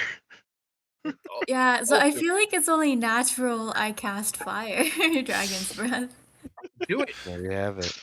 Hell yeah, I will make the dexterity saving throw. I will make the dexterity saving throw as well. Which one do I throw? I rolled a natural 1. So that's not good. What are temp HP for, anyways, right, JD? Oh, so close. What do Go I- ahead and roll your damage for that. So next to Dragon's Breath, you should see damage die of some sort. Yep, should be Let's 3d6. say like 2d10 Oh, okay. or okay, yeah, 3d6. There you go. Nice. All right, he's going to take 9 fire damage, and so will JD Ashik. As you are facing this guy and he hits you hard, and you kind of grab your shoulder where he's hit you with the scimitar, and you're like, "Gee!" And then a fucking blast of fire comes from this halfling out of her mouth, as she spits this cone of fire. I'm just staring. The fuck? Yeah. I mean, I And have. I'm just I like have clapping, the bad like I got it. I have the bad guy in front of me, and I just get blasted with fire from behind, and I literally turn my back to the bad guy for a second, and I look at her. It's like, seriously? I give 2 thumbs up. Like I'm doing a good job. He's like, you got this. You All know, right, I return the thumbs up, and then I get back to work. Ashik, it is your turn. Ashik. All right, sir. I am taking the attack action for my turn. Yes. I am using my bonus action to shield bash this guy and try to knock him prone. Hell yeah. Is that a strength save? You know, it doesn't specify whether it's a save or if I'm Typically, guessing so? it'd be a shove action, and I think Yeah. that's opposed to athletics. Yeah, But that you should could be make right. it or something if you wanted to. I'm sure, Frankie. It's whatever. Yeah, however you want to do it, but I mean, it's the same roll if it's either the Alright. save or acrobat or athletics. So let's do it. let's see if you hit I first. mean, Oh, that's just it. It's just Oh, check. okay. yeah, it's Okay, a yeah, bonus okay, check there we go. instead of an attack. He rolls in athletics, and the thug does too, to try to see if he can. All right, I get a +4, so I have a 15. Nikes. All right. I bash at him with the shield, and he just shrugs it off. That's okay. I still have 2 attacks. There's one. Good grief. Okay, he is going to take a swing at you as you miss there. Yep. Oh, and a 19 for the second one. There you go. Here's his retort real quick. 19 That plus is a 21 to hit for a 1 on the damage die again. 4 damage. And what did you say your second attack or your third attack was there? A 19? My last attack was a natural 19, 26 after the mods. Yeah, parry ain't going to help him there, so go ahead. Yeah, you take 4 from his scimitar and go ahead and roll damage from your hit. Okay. You know what? This guy is special, I think. And I'm certainly getting tired of getting beat up here. I'm gonna go ahead and pack a smite on there. Okay, go ahead. So 8 damage off the base attack, and 2d8 for a base smite. Blam. And So 16 total. yep, 16 total. Okay. So you swing down, and there's this bright light of Solaris as you divine smite, and he kind of winces as it burns, but he seems relatively still intact, which is kind of impressive. Yeah. Illyrian. Okay. I'm gonna start moving towards the thug captain, but I'm gonna communicate telepathically with Bumblebee. Do you have a way to subdue this guy? I have there's a spell somewhere. You have hold person and sleep, Yeah. I do believe. I have hold person. I don't have sleep. Okay. I remember we that spell talked about called non-lethal. it. Yeah. Yeah. Somebody's still got to convince me how swinging a great axe in a fight could be done non-lethally. Yeah, I know, well, right? You clearly turn it so that the flat of the blade hits him. Yeah. Yeah. Okay. Do your best to subdue this guy. Yep. Is what I'm saying back to Bumblebee. All right, but it is your turn, Illyrian. Can I? So my inventory includes an item that's not traditionally a weapon. Okay. I think it's Do you have the improvised weapon feat? that I don't know. Probably not. No. Okay. Then I guess as he's not bloodied. It doesn't mean that you can't use it as a Yeah, weapon. it doesn't just mean. might only deal like 1 damage or something. You know Yeah. what I mean? Like, might be a very poor damage roll. If I have an above board question. Okay. What are the conditions for rendering someone unconscious? You attack like normal, but and then you have to say that it's a non-lethal attack. You have to But it state has that to you're deplete their health. Yes. So you would Got it. make a regular attack, Yeah. roll your regular damage, but like you can't make fireball a non-lethal attack. Fair enough. Obviously. Your psychic blades You will could- always be lethal. Yes. You could also try to do things like give them the paralyzed or incapacitated conditions, which bypasses having to reduce their hit points. Fair enough. Can surprise attack be applied to unarmed attack? Unarmed strike? Surprise attack? You mean sneak attack? Yeah, sneak attack. Can sneak attack be applied to unarmed strike? Yes. Cool. I'm not in a position for sneak attack at the moment anyway, and I'm pretty sure that was all 30 of my movement, so. You can bonus action dash as a rogue. I won't get to attack though. Why? You'll still have your action. Oh. Fair enough. Okay, fine. Yep, that's one of the nice things about being a rogue. You get to Okay. use your bonus action for that. Then I'm going to unarmed strike this guy. Hell yeah. A 13? 13 misses. Dang. Fair enough. All Hang out right. here, then. Vin, back to you. All right, let's see here. Vin is gonna run himself up. Let's see if I got the space to do this. All of you know that this halfling is spitting fire and are choosing to stand right in front of her anyways. I'm hoping that she Hold persons. is going to use hold person. Now, I will tell you. Use Fireball. Oh, Not your turn yet. What's I'm your just trying alignment to again? look at a trait really quick that I have. yeah. Sorry. No, that's fine. Just so you know, Bumblebee, hold person is also a concentration spell. So once you cast that spell, you will no longer have the Dragon's Breath spell, just so you know. Okay. But fireball's not concentration. It's not. You could also spend a sorcery point and twin cast it. No, I'm kidding. We want him alive. Alive. Okay. Here's what Vin is gonna do. Running forward with his one hand axe, he's gonna use his psychic ability to make the other hand axe come over, and it can't go to his hand because it's not a tiny object, so it's got to go Right. to his feet. Either way, he'll pick it up, and standing here with the two hand axes, he will tell the thug captain that it is time to surrender if he values his life. So he's used his action, some of his movement. I think that's it for Vin. Okay, go ahead and make a persuasion roll. Or intimidation, you can pick. Persuasion's fine. We'll leave intimidation for a shock. Okay, 13. awesome. And Crispin, we're you gonna are call that Vin's turn. He's not bloody yet, right? Nope. No. I'm just gonna lethal him. I'm sure I won't kill him. Now you're gonna hit Swallow. 2 fucking criticals. Watch. Well, he doesn't have to hit them both though. Yes.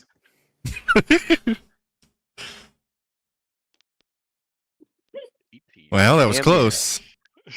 That's a lot of damage. So 12, okay. And some good damage, yeah. Is he bloody yet? Be no. Good. Okay, I'll throw in the second one. That's a crit. That's correct. He's not bloody yet, anyway.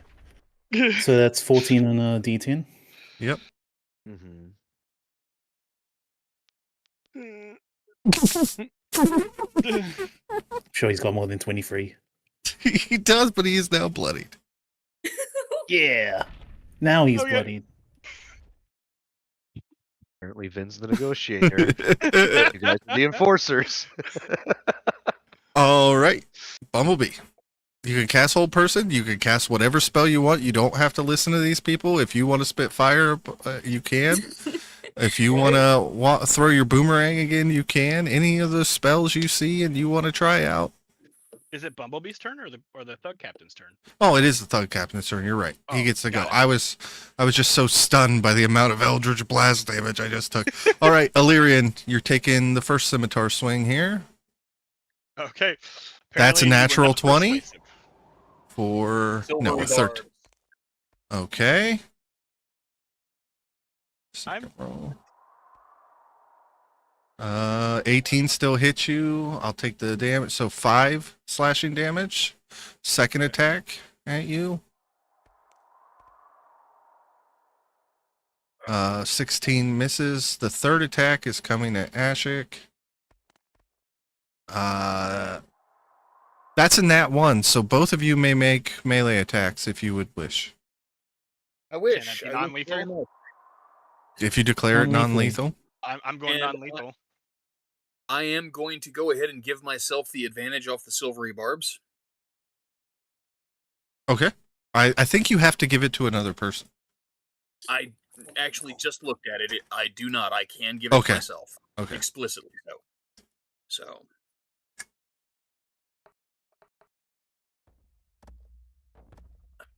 That's a miss. Yep. But the 17 for the. Parry. He's going to use this reaction to parry.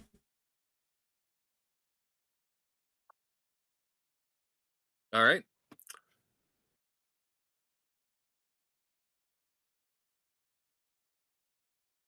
Illyrian, do you want to make a swing? Did he hit me? Valerian. Oh, yeah, you missed. Yeah, I you missed. missed. I missed. You're good. Okay. So Now it's um, Bumblebee's turn. now it's Bumblebee's turn. Oh. Did the... Did Okay. the No. 17 Sorry. hit? He used parry. I thought the Thug took a No, you took the swing. He rolled it. He took a swing, rolled a natural 1, so you got a reaction hit. The 17 would have hit, but he used parry Okay. as his reaction to deflect it. So now it's Bumblebee. Yeah. I'll cast Hold Person. So Okay. I will make a Okay. wisdom saving throw. What's your spell save DC? Does it say at the top of your spells there? Where do I see that? Oh, like the hit / DC. Yeah, what's this DC on it? It's a whiz what? 15. 15? Okay. Good one. I rolled a 19 on the die for a 21. So unfortunately, the spell does nothing as he's able to shake it off. You have a bonus action or a movement if you would like.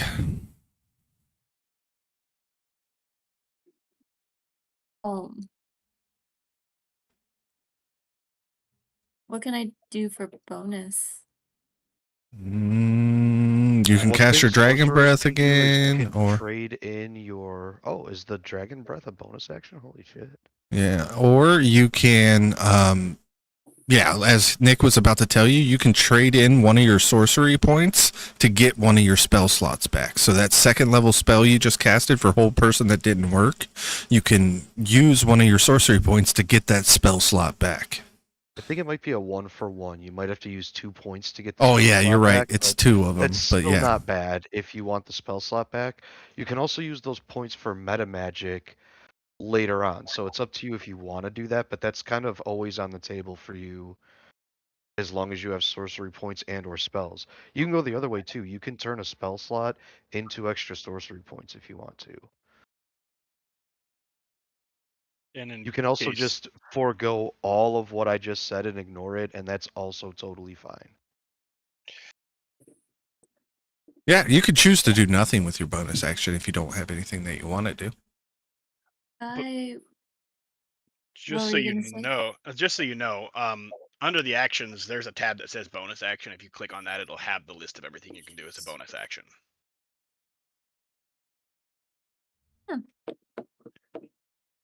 And there it is.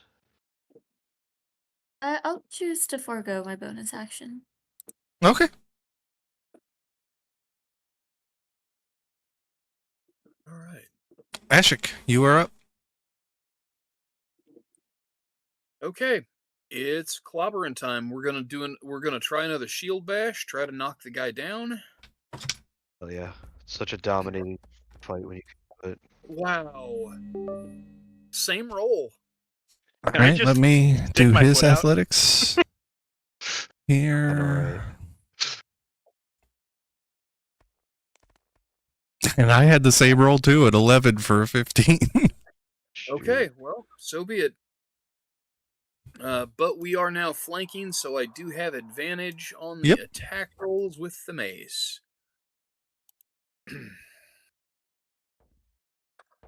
All right, first shot Is a natural 20. Natural 20. Amazing. You did not declare that non-lethal before it did it, so tell us how you kill him. Oh, I bring the mace down on top of his head and smash his brains out his ears. And he falls over, and Illyria, I look this up at half-brother Illyria. of you, did not keep Sorry. him alive. Sorry. I told him if he valued his life to surrender. You It's did. true. You did. And that, folks, is the end of this combat, and this is where we will pick up next week. Yeah, very nice. We didn't make the reception tonight, but it was a really good session. I had a lot of fun. We're going to do stars and wishes. So, Emily, at the end of every session, we do a little thing called stars and wishes. That is just where we go through. We say what we liked about the session. If you have any critiques or something that you'd like to see in the future or something like that, those are your wishes. And yeah. So, Nick, why don't you get us started?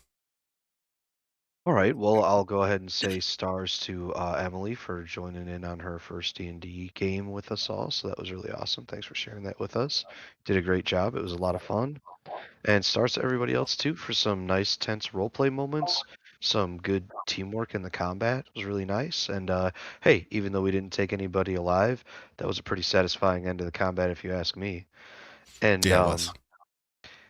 I would say wishes, two things, just continue having fun. And then also to continue to get more different Eldritch Blasts, the meat pie, the dough slicer, I'm liking where this is going, so let's keep that rolling with the Eldritch Blast kitchen theme. And that's it for me. Hell yeah, JD. Okay. I have a wish first. I want to see Crispin cast something like Fireball that comes in the shape of an oven that expands as it travels outward. Everybody in the oven. It just trapped and shuts the oven door around him. Yeah, that's what I'm talking about. As far as stars, absolutely. Emily, fantastic. Thank you for joining us. My gosh, this is going to be so much fun. If there is anything that any of us can do to help you, if you have any questions at all, by all means, reach out. We are here to help you.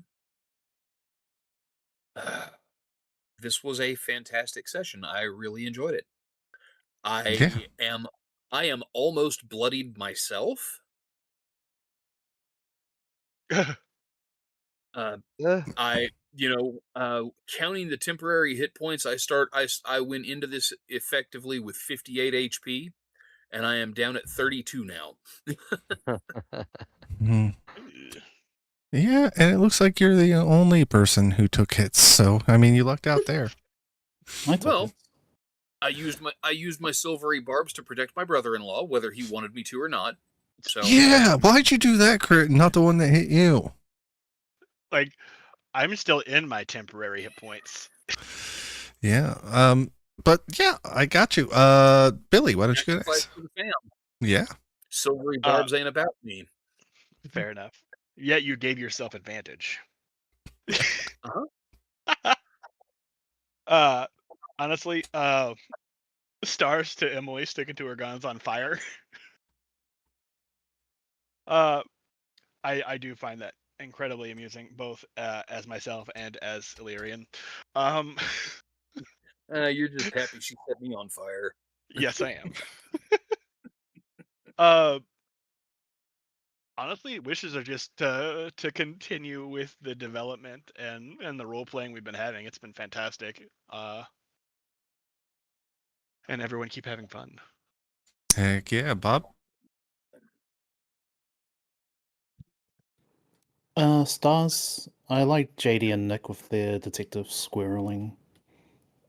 With the professor.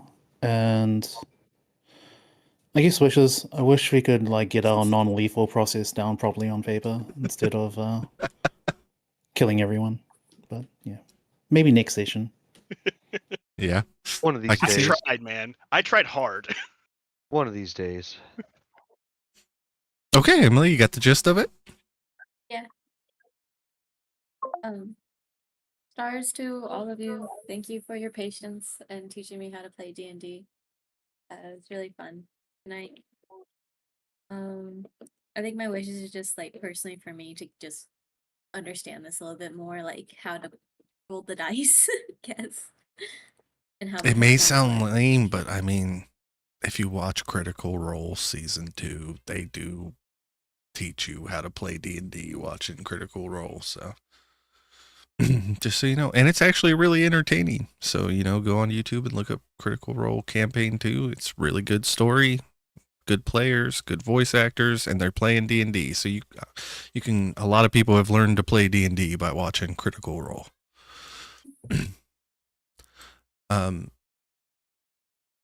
So for me, great session. Like I said earlier in the session, it's always as a DM, you're like, am I giving them too much? Am I not giving them enough? You guys are piecing together stuff. I'm laying this stuff. When that came together, like I smiled so wide that you guys are like piecing it together, and like the detective part of this is actually coming through. So that was really satisfying on my end. Emily, it was great to have you at the table.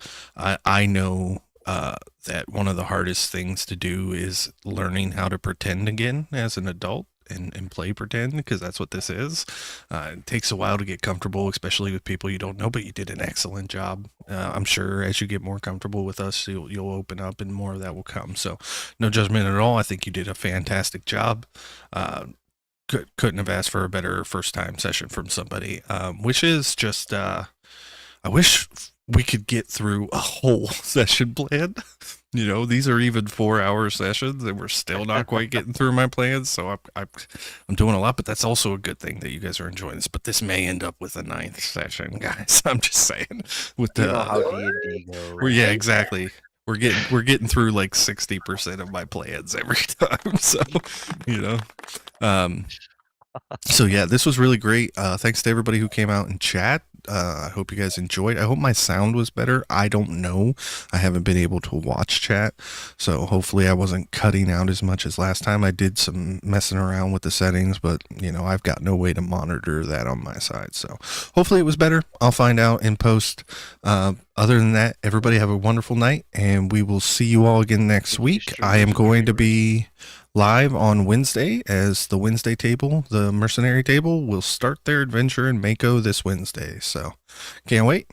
Everybody have a great night.